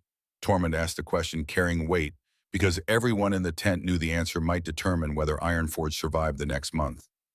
Not by fighting, Grisha said, and Callum could see the warriors tense, could feel the shift in the tense atmosphere, resistance to what she was about to say, building before she even said it. If we try to match modern military tactics with traditional clan warfare, we'll lose. More warriors will die, more villages will burn, and eventually Steelback will push deep into Ironforge territory, and it'll be over. They'll win not because they were better warriors, but because they understand modern warfare, and we're still fighting like it's 100 years ago. The tent went quiet, heavy with the weight of impending defeat, with the recognition that the old ways might not be enough anymore, that the world had changed and they hadn't changed with it. But we don't have to fight, Grisha continued, and something shifted and her voice became sharper, more certain, the tone of someone who'd found a path through impossible terrain. We have something better than tactics. We have economics. She drew new lines in the dirt, connecting territories, marking resources, creating a map that wasn't about battle lines, but about trade routes, resource flows, the invisible architecture of prosperity and dependency. Steelback is paying this advisor, probably paying their human mercenaries too. War is expensive, especially modern warfare, with its logistics and supply chains, with professional soldiers who demand regular payment with weapons and ammunition that cost more than traditional orc armaments. They're hemorrhaging resources at a rate that can't be sustainable long-term. So we wait them out, the warrior asked, hope creeping into his voice. No, we offer them something more valuable than victory. We offer them profitable peace partnership that makes them richer than conquest ever could, security that comes from interdependence rather than domination. Callum found himself leaning forward, understanding beginning to dawn, seeing where she was going with this, and recognizing his own role in what came next. This was why she'd wanted him here. Not to fight, not just to witness, but to help build the framework of an offer that would make economic sense to both sides, that would appeal to interests deeper than pride or honor or the desire for revenge. Over the next day and a half, they worked together in a way that felt like two instruments finding harmony, like separate skills combining into something neither could achieve alone. Grisha provided the strategic analysis, the understanding of what each clan needed, what they feared, what they could offer, and what they required. Callum translated it into trade agreements, in commercial partnerships that would benefit both clans more than continued warfare, that would create structures of mutual dependence that made peace profitable and war economically stupid. Ironforge had textile production skilled craftspeople, access to trade routes into human territories through connections Grisha had maintained even during her disgrace. Steelback controlled mineral-rich lands, had metalworking expertise that was unmatched in the region, could produce weapons and tools that Ironforge needed, could provide materials that human traders would pay premium prices for. We're not just offering peace, Grisha explained to the council on the evening of the third day, her voice carrying across the tent, with the authority of someone who'd found certainty in complexity. We're offering prosperity, a demilitarized zone between territories that becomes a shared trading post, jointly administered and jointly profitable. Joint ventures that require cooperation to succeed, that make both clans invested in each other's success. Economic interdependence that makes war unprofitable for both sides, that aligns interests in ways that treaties and promises never could. The granite-faced elder studied her proposal with narrowed eyes, examining the dirt maps and the parchment agreements Callum had drafted with the careful attention of someone looking for traps for hidden costs for the ways this might be a trick. And if Steelback refuses, he asked, his voice carefully neutral, if their pride demands blood instead of gold, if they value revenge over prosperity, then we make sure the right people understand what they're refusing, Grisha said, and there was steel in her voice now, the hardness of someone who'd learned that changing systems sometimes required going around the people who benefited from those systems. Their warriors, their families, their common people who are tired of sending sons and daughters to die for territory that doesn't feed them for glory, that doesn't keep them warm for victories that cost more than they're worth. We don't just negotiate with the council, we negotiate with everyone who has skin in the game, everyone who bleeds when policies fail. Dangerous, the elder said, and there was warning in his voice now, recognition of what she was suggesting. Going around leadership appealing directly to the populace. That's how civil wars start, how clans fracture, how order breaks down into chaos. With respect, elder, Grisha said, and her voice carried the weight of someone who'd lost everything and therefore had nothing left to fear, who could speak truth, because lies couldn't make her situation worse. A civil war that ends this external war might save more lives than continued clan warfare. Sometimes you have to break old structures to build something better. Sometimes the only way forward is through destruction that creates space for new growth. The elder held her gaze for a long moment, and Callum could see the calculation happening behind his eyes, the weighing of risks and possibilities, the recognition that desperate times sometimes required desperate measures. Then he nodded slowly, the movement carrying the weight of surrender to necessity. You have 5 days, he said, and his voice was final, absolute. Make it count.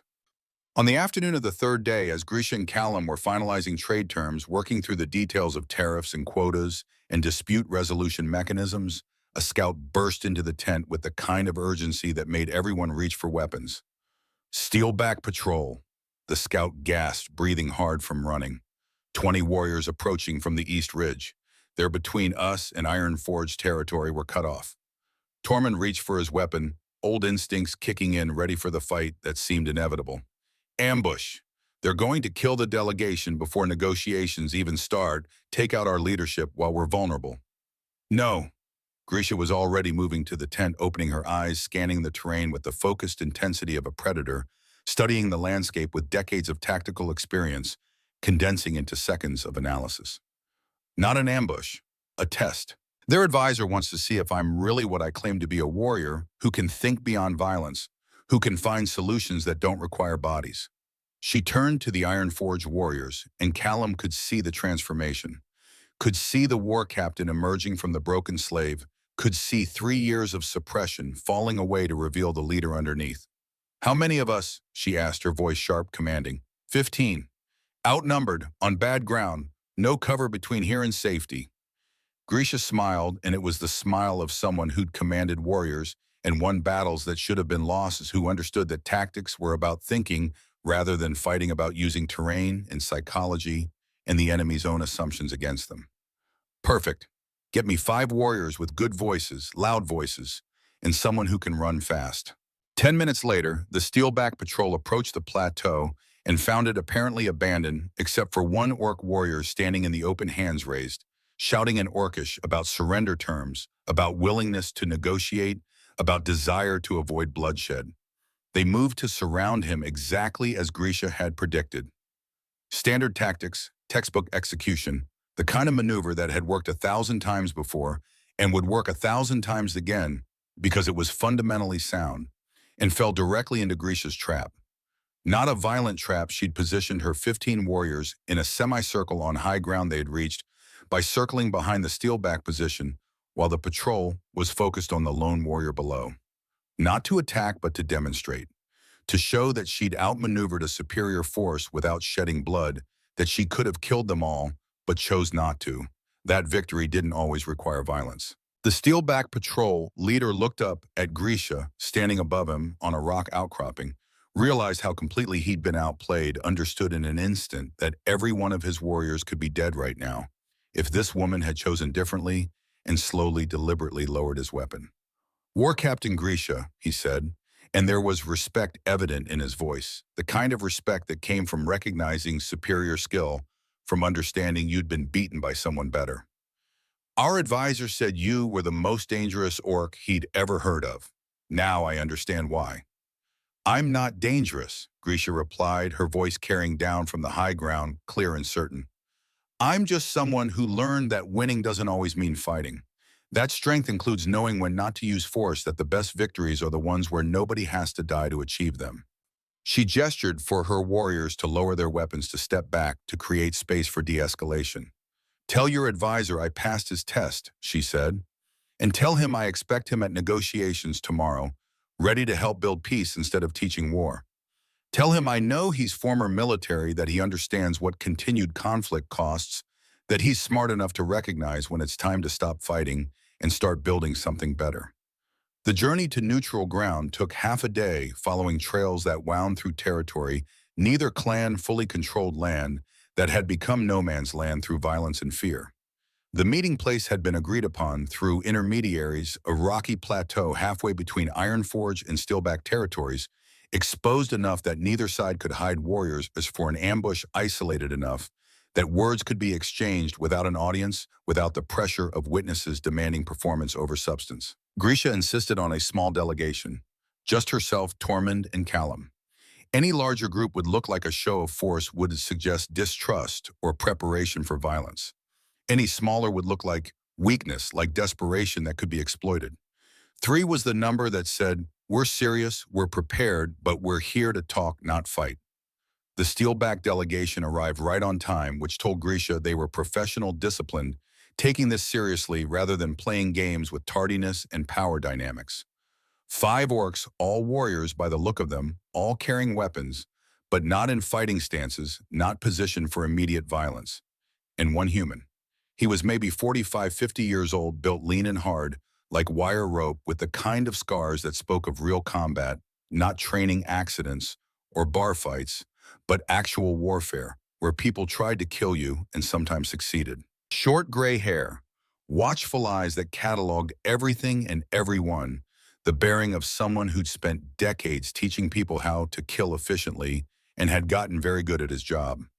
Captain Garrett Vale, he introduced himself, his voice carrying a southern drawl that had been filed down by years of military precision, accent worn smooth like a stone in a river, but still recognizable underneath.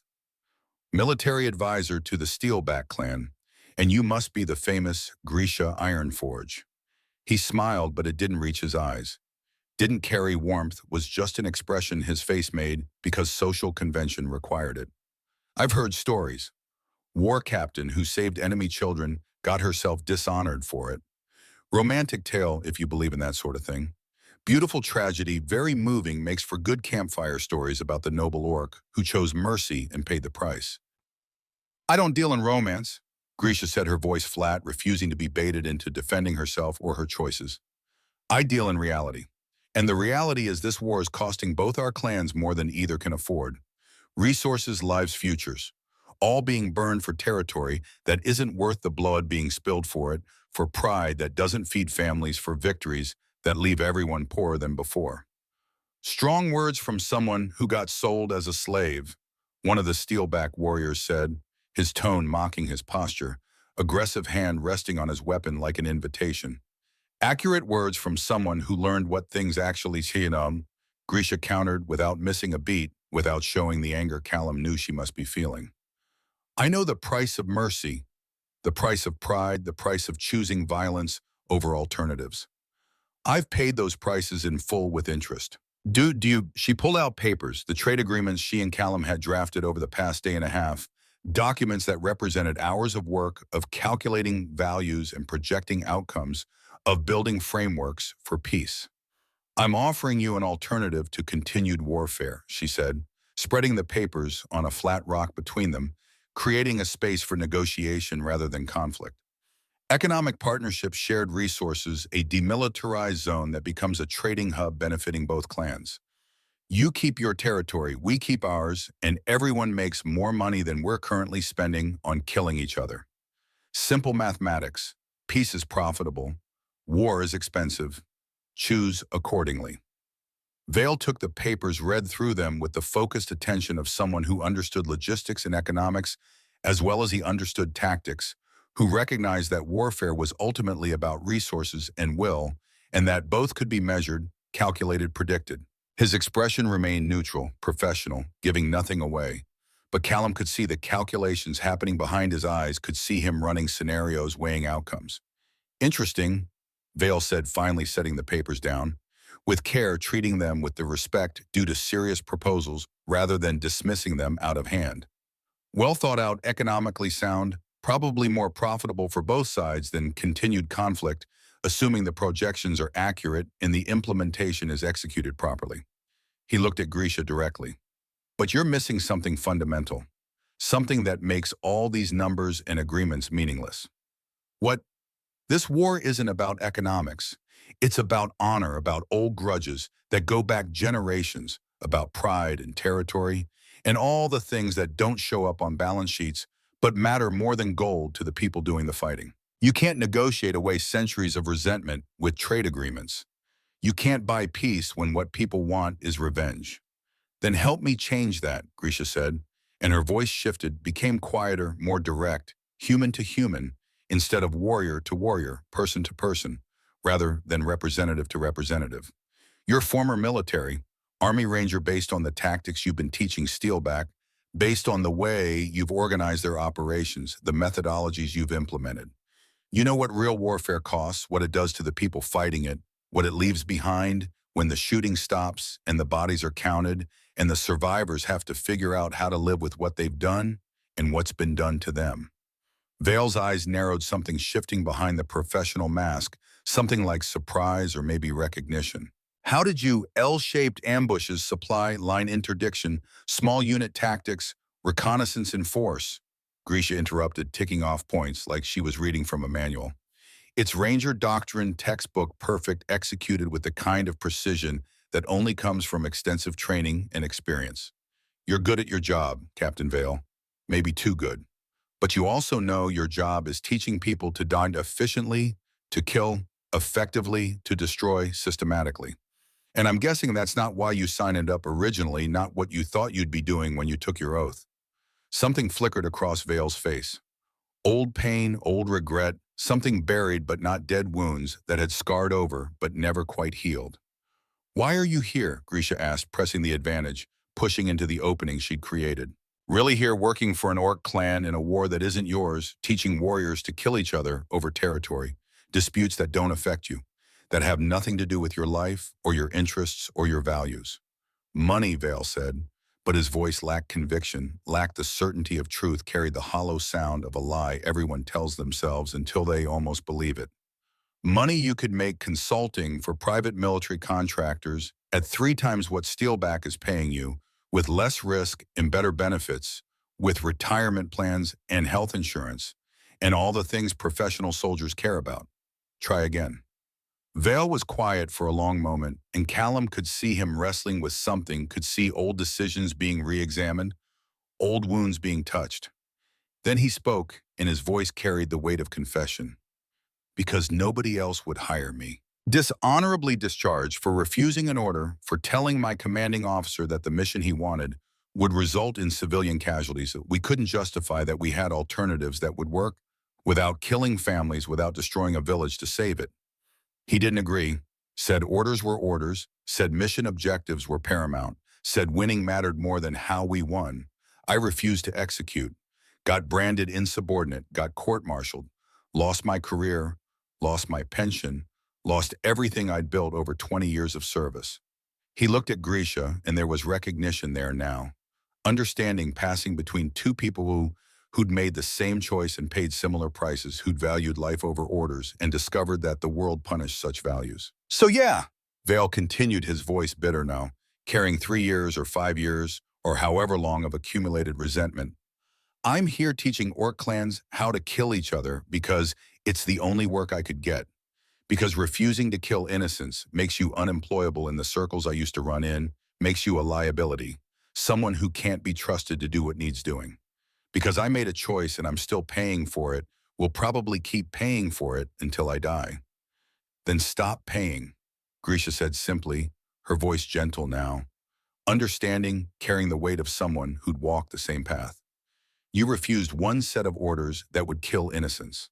Refuse another. Walk away from this war, and I'll pay you double what Steelback is offering to help build the peace instead. Use your skills to create rather than destroy, to save rather than kill. You don't have that kind of money. No, but I will.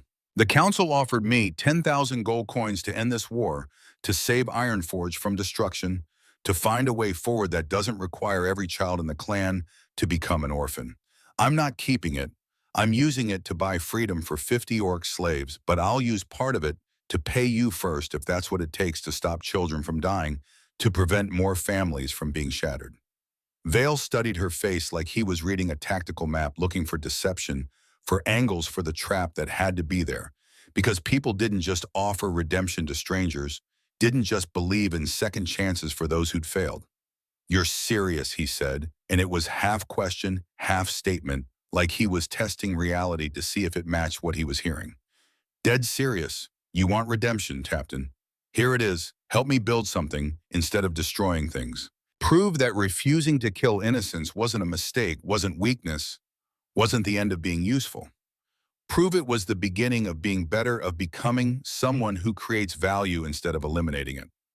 The Steelback delegation erupted in protest as angry voices, overlapping warriors, objecting to their advisor being recruited, being turned, being offered alternatives to the path they'd all agreed upon. But Val held up one hand and they quieted years of discipline, kicking in respect for authority, overriding immediate reactions. I need to think about this, Vale said, his voice careful measured. You have until tomorrow morning, Grisha replied. Because whether you help or not, I'm ending this war. The only question is whether you're part of the solution or part of the problem that needs solving. That night, camped on the plateau under stars that seemed close enough to touch, close enough to gather like stones and give away as gifts, Callum woke to find someone sitting by their fire. Garrett Vale alone, staring into flames like they held answers he'd been searching for 20 years. Can't sleep, Callum asked, keeping his voice low, not wanting to wake Grisha, who was finally resting after 3 days of constant work. Vale didn't look up, didn't acknowledge the question directly. Spent 6 months teaching Steelback how to kill efficiently. Told myself it was just a job, just tactics, just putting food on the table and keeping skills sharp. But your friend asked me a question today that I can't stop hearing, that keeps playing in my head like a song I can't forget. What question? When does refusing to kill innocents stop mattering? That's what she was really asking. Whether my choice 20 years ago was a one-time thing or a principle I still believe in, whether I'm still the person who valued life enough to throw away his career, or whether I've become someone who just talks about having been that person once. He finally looked at Callum and his eyes carried the weight of someone who'd been running from himself for a very long time. I've been running from that question for 2 decades, hiding behind just following orders when it suited me, and I refused orders once, when I wanted to feel good about myself. Using whichever story made me look better, made my choices seem justified. But the truth is, I've been teaching people to kill for 6 months. Teaching them to be efficient at it, to maximize casualties, to win through superior violence. And I knew the whole time I knew that some of those people dying would be civilians, would be families caught in the crossfire, would be children who just happened to be in the wrong place when war came through. What are you going to do? Callum asked. Vale was quiet for a long moment, watching the fire burn, watching sparks rise toward the stars like prayers, like wishes, like hopes that might or might not be answered. Something stupid, he said finally. Something that'll probably cost me the only employment I've had in years, that'll burn bridges I can't rebuild, that'll make me unemployable all over again. But something I should have done 6 months ago when I first saw Steelback preparing to attack villages with children in them, when I first recognized the pattern of what I was teaching and where it would lead. He stood up, brushed dirt from his pants, looked at Callum with something like determination. Something that might make refusing those orders 20 years ago mean something more than a story I tell myself to sleep better. Something that might prove I'm still the person who valued life over career, or at least that I can become that person again if I try hard enough. The next morning, Vale returned, but not with the Steelback delegation. He came alone, walking across the plateau with the purposeful stride of someone who'd made a decision and was seeing it through regardless of consequences. "I sent the Steelback delegation back with a message," he said without preamble, without apology, his voice carrying the flat certainty of someone who'd burned bridges and was watching them collapse behind him. "Told them I was resigning my position effective immediately. Told them they could either negotiate with you in good faith or find themselves fighting Ironforge without my tactical support, without my knowledge of modern warfare, without the advantage I'd been giving them." Grisha stood slowly, carefully, like sudden movements might shatter. Whatever was happening might break the fragile reality of this moment. "And," she asked, her voice cautious, not quite daring to hope, "and they're reconvening their council. Should have an answer by midday, should know whether they're willing to talk peace or whether they want to continue fighting without professional military guidance." He looked at Grisha directly, and there was something new in his eyes now, something that looked like the beginning of peace, of settling accounts long overdue. "I also told them something else. Told them about the children you saved, about how you lost everything for refusing an order to kill innocents, about how that's not weakness, it's the hardest kind of strength, the kind that costs more than most people are willing to pay." What did they say? They said that's a human perspective and doesn't apply to orc honor, that I'm projecting my own values onto a culture I don't understand. Vale smiled grimly, without humor, but with satisfaction, the smile of someone who'd made his point, even if it wasn't accepted. "So I told them I'd been an orc's military advisor for 6 months, and in that time I'd learned that orc honor and human honor aren't that different when you strip away the cultural bullshit. That both are about having the courage to choose right over easy, to value life over orders, to be something more than a weapon someone else points and fires." Now, how'd they take that? About as well as my commanding officer took it when I told him his mission was murder, dressed up as military necessity, that following orders didn't absolve us of moral responsibility, that we'd have to live with what we did long after the mission was over. Vale shrugged, and the gesture carried years of not caring what people thought, of having already paid the highest price, and therefore having nothing left to lose. "But I also told them the economic reality, that this war is bankrupting them, that they've already lost more than they can gain, even if they win every battle from here forward, that pride is expensive, and they're paying in their children's futures in opportunities that won't exist because all the resources are going to warfare." By midday, the Steelback Council arrived, all 7 of them, more than Grisha had expected, which meant this was serious. They were treating this as important rather than dismissible, as a genuine negotiation rather than a formality, before returning to war. The negotiations took 4 days. 4 days of sitting in a tent that had been erected on the plateau, going over maps and trade routes and resource allocations with the kind of detail that made Callum's head spin, but that Grisha navigated with the ease of someone who'd spent decades thinking about logistics, about supply chains, about the invisible infrastructure that made civilizations work. 4 days of arguing about boundaries and demilitarized zones and who got access to what, of stubborn pride running into economic reality and slowly, grudgingly bending. 4 days of translating cultural values into practical terms, of finding ways to preserve honor while building prosperity, of creating structures that both sides could accept without feeling like they'd surrendered, like they'd lost, like they'd betrayed everything they'd fought for. Grisha was magnificent to watch. Callum sat beside her, providing support when needed, translating human commercial practices into terms us orcs could understand. But mostly he just witnessed her navigate between firmness and flexibility, knowing when to push and when to yield. Understanding that negotiation wasn't about winning, but about finding solutions. Both sides could accept, about building frameworks that serve mutual interests rather than just one side's advantage. She used her tactical knowledge to design a DMZ that actually made defensive sense for both clans, that created a buffer zone neither side could use for staging attacks, but both could use for commerce, for trade, for the peaceful exchange of goods and services that built wealth instead of destroying it.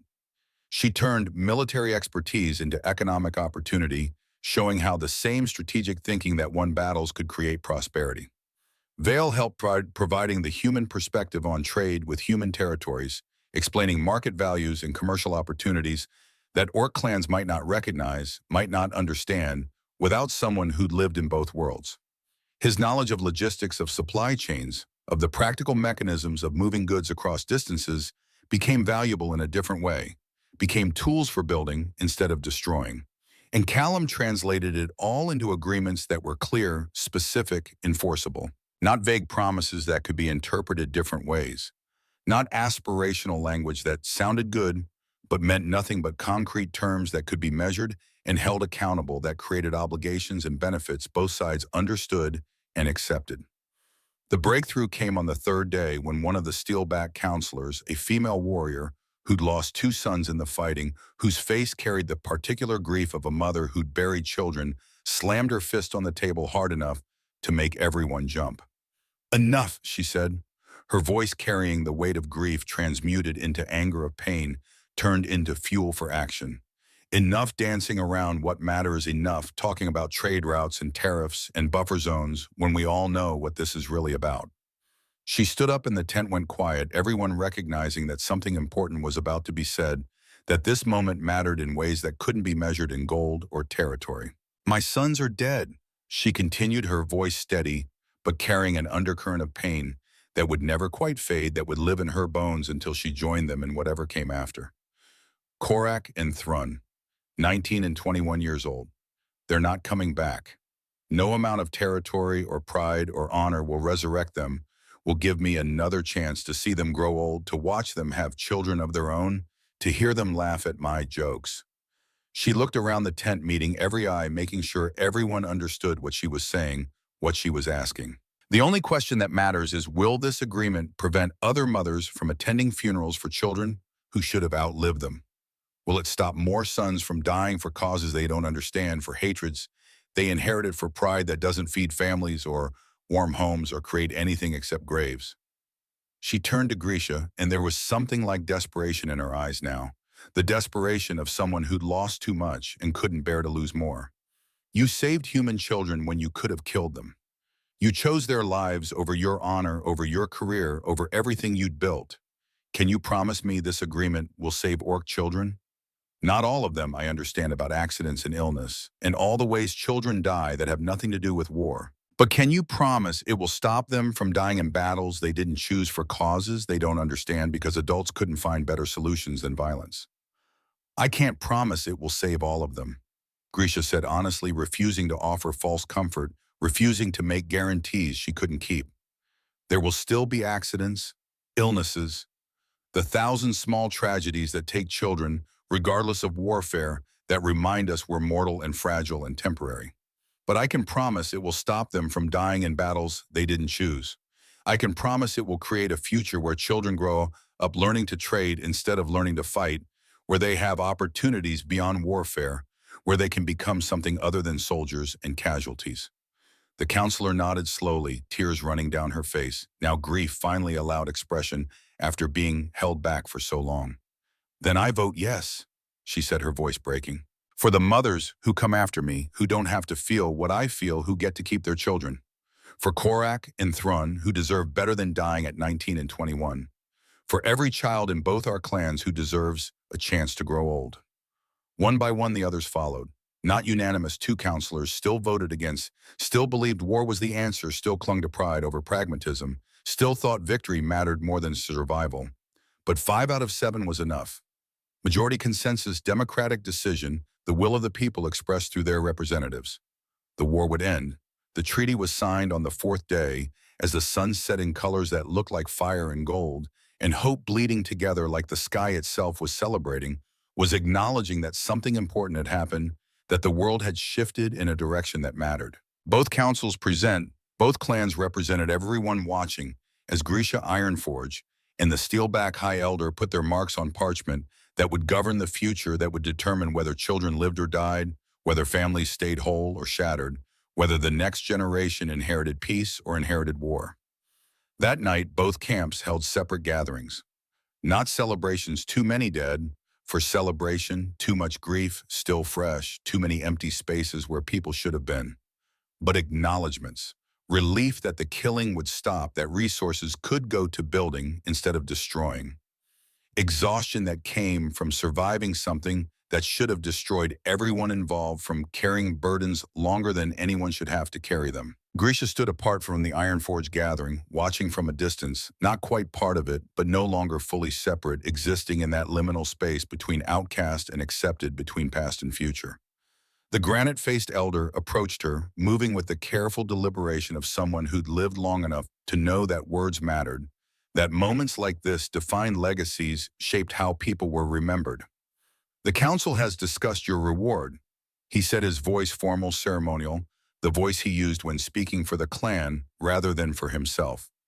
10,000 gold coins as promised, as agreed upon, payment for services rendered for achieving what we thought impossible. He paused, watching her face, studying her reaction. "And we wish to restore your honor.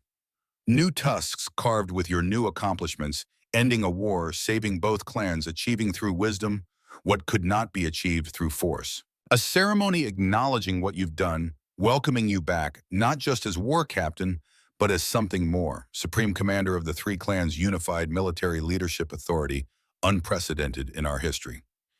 He took a breath, and Callum could see the weight of what he was about to say, could see the elder struggling with offering something he'd never imagined offering. "It's unprecedented. Never in our history has one individual held such authority, commanded such respect, united clans under single leadership. But never in our history has one individual saved us from extinction through diplomacy instead of warfare, through wisdom instead of weapons. You've earned this, Grisha Ironforge. You've earned everything we can give you, everything within our power to grant." Grisha touched her shattered tusks, those broken remnants that had been shame and were now something else entirely, something she'd chosen to make them. "I'm honored," she said quietly, and Callum could hear the truth in her voice, could hear that she genuinely valued their offer, their recognition. "Truly deeply honored, but I'm going to refuse." The elder's eyes widened, fractionally surprised, breaking through the careful, neutral expression he usually maintained. "Refuse. I don't want new tusks. These ones tell a story. I need to keep telling a story about choices and consequences, about breaking and rebuilding, about becoming something different than what you were meant to be." She looked at him directly, her gaze steady, certain. "They're mine now, not shame, not punishment, but proof that I chose mercy when it cost everything. That's worth more than perfect tusks that erase the price I paid, that pretend the breaking never happened. And the position Supreme Commander authority over three clans, respect that comes with unified leadership. I'll accept Peacekeeper instead, not commanding warriors, but preventing the wars that would require commanding them. Not fighting, but building the structures that make fighting unnecessary, that resolve conflicts before they become violence. That's the role I want, the one I think I'm suited for now, the one that uses what I've learned without requiring me to become what I was." She pulled out the list she'd been working on, names and locations carefully documented. 50 lives reduced to ink and parchment, but representing so much more. "And the gold, I'll take it, every coin, but not to keep, not to build wealth, not to secure my own future." She looked at the elder with eyes that had seen too much suffering and chosen to do something about it instead of looking away. "There are 50 orc slaves in markets across 3 territories. I'm going to buy their freedom. All of them. 7 coins each, maybe more, however much it costs, whatever price the slavers demand. And then I'm going to find 50 more. And 50 more after that, until there are no more orc slaves to buy, or until I run out of money, whichever comes first." The elder was quiet for a long time, processing what she'd said, understanding what she was choosing, what she was giving up. "You are the strangest war captain I've ever known," he said finally, and there was something like admiration in his voice, now respect for choices he didn't quite understand but recognized as principled. "And possibly the wisest. The position of Peacekeeper is yours. The gold is yours. The respect of this clan is yours, whether you want it or not, whether you value it or not." He turned to leave, then paused, looking back at her. "Those children you saved, the 12 human children from 3 years ago, do you know what happened to them?" "No." Grisha's voice was barely above a whisper. "I left them at a church and never looked back. Never dared to hope they survived. Never wanted to know if my choice had cost me everything for nothing. If they died anyway, and I'd sacrificed my entire life for ghosts. They survived, all 12. We made inquiries, tracked them down through our contacts in human territories. The elder's voice was gentle now, carrying information he knew would matter. One of them is a teacher now in a school in Idaho. Two joined the military and, ironically enough, became soldiers fighting for the country whose children you saved. One became a doctor, practices in a clinic that serves poor communities. They grew up and lived and became people who matter, who contribute, who have their own futures, their own children, and now, in some cases. He met her eyes. Your choice wasn't for nothing. It never was. You just couldn't see far enough ahead to know that, yet couldn't see the ripples spreading out from that one moment, that one decision to value life over orders. After he left, Grisha sat down, hard legs giving out like someone had cut the strings holding her upright. Callum found her there, tears running down her green face, holding Kieran's stones, like they were the only solid things in a world that had just shifted under her feet. They lived, she said, voice breaking, shattering into pieces that somehow made it more whole, more real. All of them lived, all 12. They grew up. They became people. They have futures. Yeah, Callum said, sitting beside her, his own voice thick with emotion he hadn't known he was feeling. They did, because you gave them the chance, because you paid the price and never asked for receipts, never demanded to know if it was worth it, never required proof that your sacrifice meant something.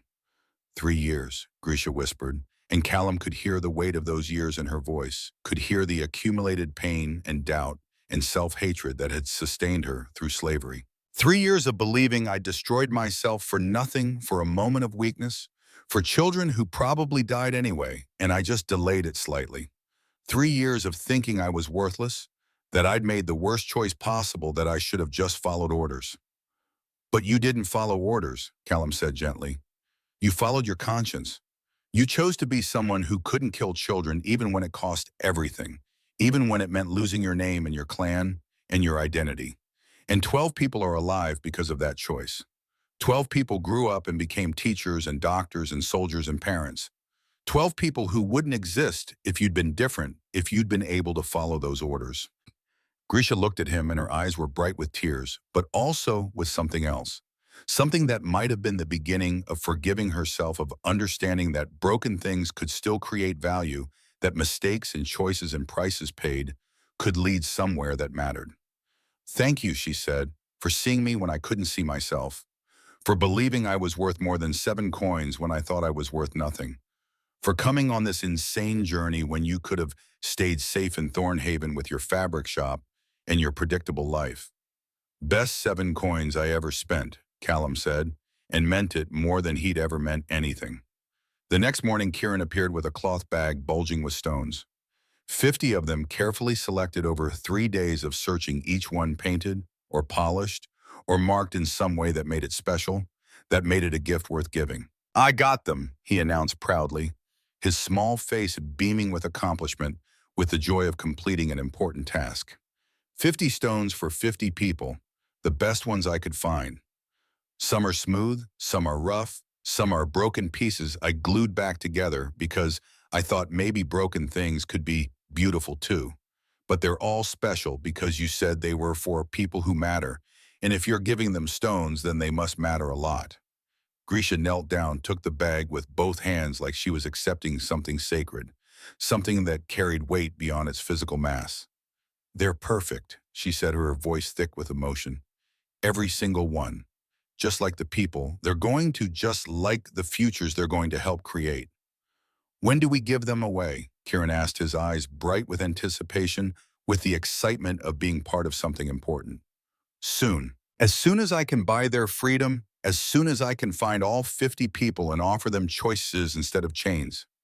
She looked at the boy seriously. And you're coming with me, if that's okay with your family, if they'll allow it. Because you're part of this. You're the one who reminded me that broken things can be beautiful, that people are worth choosing, that family is built, not born. I'll ask my aunt, Kieran said, then paused, his face suddenly serious. War Captain to Grisha, are you my family now, for real? Yeah, kid, I am. If you'll have me, if you want someone with broken tusks and a complicated past and a tendency to make decisions that get her in trouble. Kieran nodded seriously, then grinned with the unself-conscious joy of a child who'd gotten exactly what he wanted. Can I tell people my family includes a famous war captain who saved a whole bunch of people and ended a war? You can tell people your family includes someone who made mistakes and learned from them. Someone who broke and rebuilt herself differently, who chose to use what happened to her to help other people instead of letting it destroy her. Someone who thinks you're the wisest person she knows even though you're 8. I'm almost 9, Kieran corrected with the precision of a child for whom age differences mattered immensely. Even wiser then. The journey back to Thornhaven took 3 days, but Grisha didn't go straight there. She had 50 people to find 50 futures to buy, with 10,000 gold coins that represented everything she'd lost and everything she'd gained, everything she'd been, and everything she was becoming. It took 2 months.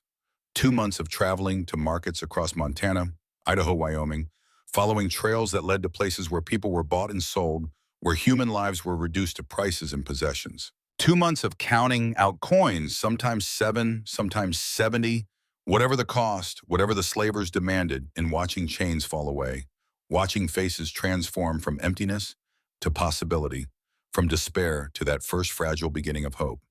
And at every transaction, Kieran gave a stone, explained in his serious child's voice that it was a gift, that someone thought they mattered, that family was waiting even if they didn't know it yet, even if they couldn't quite believe that someone cared enough to pay for their freedom, and then offer them choices about what came next. By the time Grisha returned to Thornhaven, she had 50 people following her. 50 former slaves now free, now uncertain what came next, but certain it would be better than what came before certain, because someone had paid for their freedom and given them stones and told them they mattered. Tormund had helped coordinate housing in Ironforge territory, work opportunities, integration into clan life, for those who wanted it, and independence for those who didn't, support structures that help people transition from slavery to freedom without leaving them stranded, without abandoning them to figure it out alone. Callum met her at the edge of town, standing outside his small fabric shop, like he'd been waiting, like he'd known she'd come back, even though she'd never promised to, even though she could have gone anywhere with her new position and her new purpose. 7 coins, he said, smiling, his voice carrying warmth and recognition, and the particular joy of seeing someone become more than they were. Do you know what you're worth now? Grisha looked back at the 50 people she'd freed, at Kieran, walking beside her with his bag of remaining stones, at the life she'd built from the wreckage of everything she'd lost. Yeah, she said, I do. Not in gold or honor or positions or titles. In choices. In the people who got second chances because someone gave me one. In the difference between who I was told to be and who I chose to become. In the knowledge that broken things can still build, can still create, can still matter. She pulled the broken tusk from under her tunic, held it in the fading light. I'm going to bury this. Not to forget, not to erase, not to pretend the breaking never happened, but to plant, to turn shame into foundation, pain into purpose, breaking into becoming. Where? Callum asked. At the DMZ, right in the middle of the zone, where Ironforge and Steelback meet, where enemies are learning to be partners, where violence is transforming into commerce. I'm going to plant a garden there, a place where broken things grow into something new, where people can remember that peace is built from the pieces of what war destroyed. Need help planting? Always. They walked together through Thornhaven, through streets where people stared and whispered, but with different tone now. Not horror or fear or judgment, but curiosity.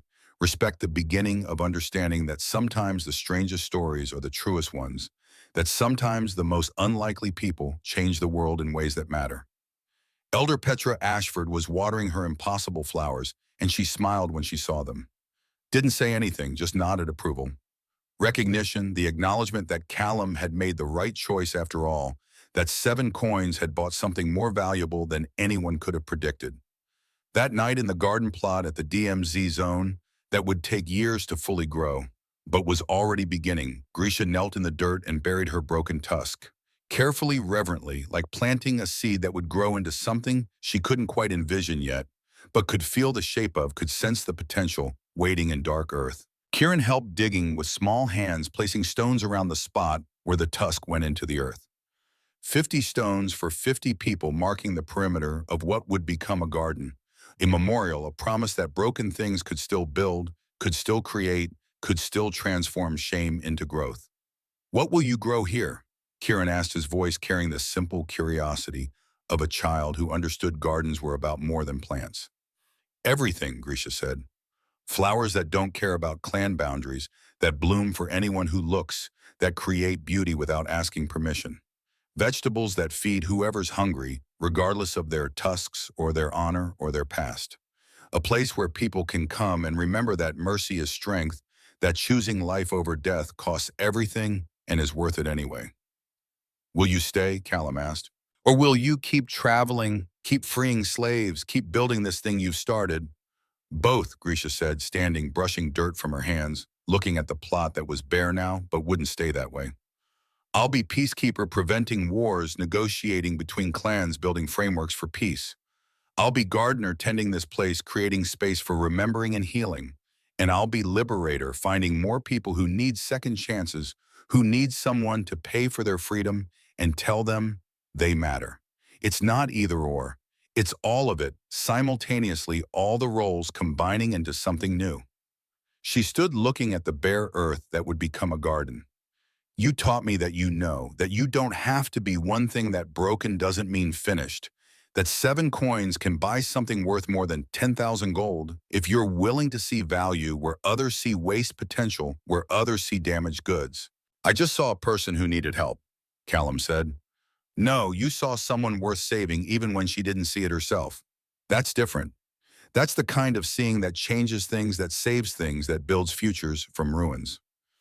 Years later, when people asked Callum Thorne about the Orc War, about how peace was finally achieved after decades of violence, about what it meant and why it mattered, he always told them the same thing.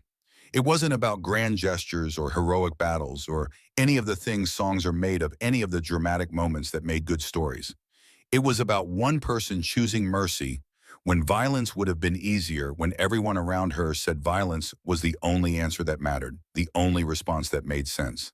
It was about a child who gave stones to people he loved, who understood family better than most adults, who knew that connection was built through choice rather than inherited through blood. It was about recognizing that strength isn't just physical force, but the courage to build instead of destroy, to choose life instead of death, to value future over past. And when they asked what happened to Grisha Ironforge, the legendary war captain who disappeared into slavery and returned to end a war without fighting, Callum would smile. She planted a garden, he'd say, right where she buried her past, her shame, her broken tusks. She turned pain into growth, loss into purpose. Proved that broken things don't need to be fixed to be valuable, don't need to be restored to their original state to matter. They just need to be reimagined, rebuilt, given new purpose and new meaning. The garden still grows there at the edge of what used to be Ironforge territory, but is now shared land, neutral ground, proof that enemies can become partners when economics outweighs ego, when mutual benefit matters more than pride. Grisha tends it when she's not traveling, when she's not negotiating between clans, when she's not buying freedom for the 147th orc slave she's liberated with money earned from preventing wars instead of fighting them. She's become valuable in a different way, valuable because she can see solutions others miss, can build bridges others don't think to construct. Kieran helps now 9 years old and already showing the wisdom of someone twice his age, still collecting stones, still giving them away to people who need to remember they matter. He brings children from both clans, Ironforge and Steelback, kids playing together, learning together, growing up without the hatred that had defined their parents' generation, without the assumption that difference meant enemy. Callum visits when he can, bringing seeds from human lands, teaching young orcs about trade and commerce, and the power of economic interdependence, showing them that prosperity can be built through cooperation rather than conquest. His fabric business is thriving, now expanded into multiple territories, proof that peace is profitable for everyone involved, that there's more money in building than in destroying. And somewhere in that garden, buried deep in soil that's been enriched by years of composted grief and watered by the tears of people learning to let go of old wounds, a broken tusk rests. Not forgotten, not erased, not hidden away in shame, but transformed into foundation for something new, into the seed from which growth emerged into proof that breaking can be the beginning rather than the end. Because that's what redemption really is. Not erasing the past, not pretending it never happened, not fixing what's broken back into its original shape, but choosing to build something different with the pieces that remain. Choosing to be something new instead of trying to recreate something old. Choosing to grow instead of staying frozen in the moment of breaking. Grisha Ironforge chose to be someone worth saving even when the world told her she wasn't, even when her own people broke her, for being too merciful, too human, too willing to value life over orders. That choice changed everything. It ended a war. It freed 147 slaves and counting. It built a garden where there had been only wasteland. It proved that broken tusks could tell better stories than perfect ones, that shame could transform into purpose, that mercy was the hardest and most necessary kind of strength. And it all started with 7 coins, 7 silver coins that bought freedom from chains, but required courage from everyone involved to buy freedom from shame, from the past, from the weight of other people's judgments. 7 coins. Best investment anyone ever made. The price of mercy paid in full, returning value that compounds forever in lives saved, futures built, children who grow up knowing peace instead of war, and gardens that bloom where there should only be barren ground.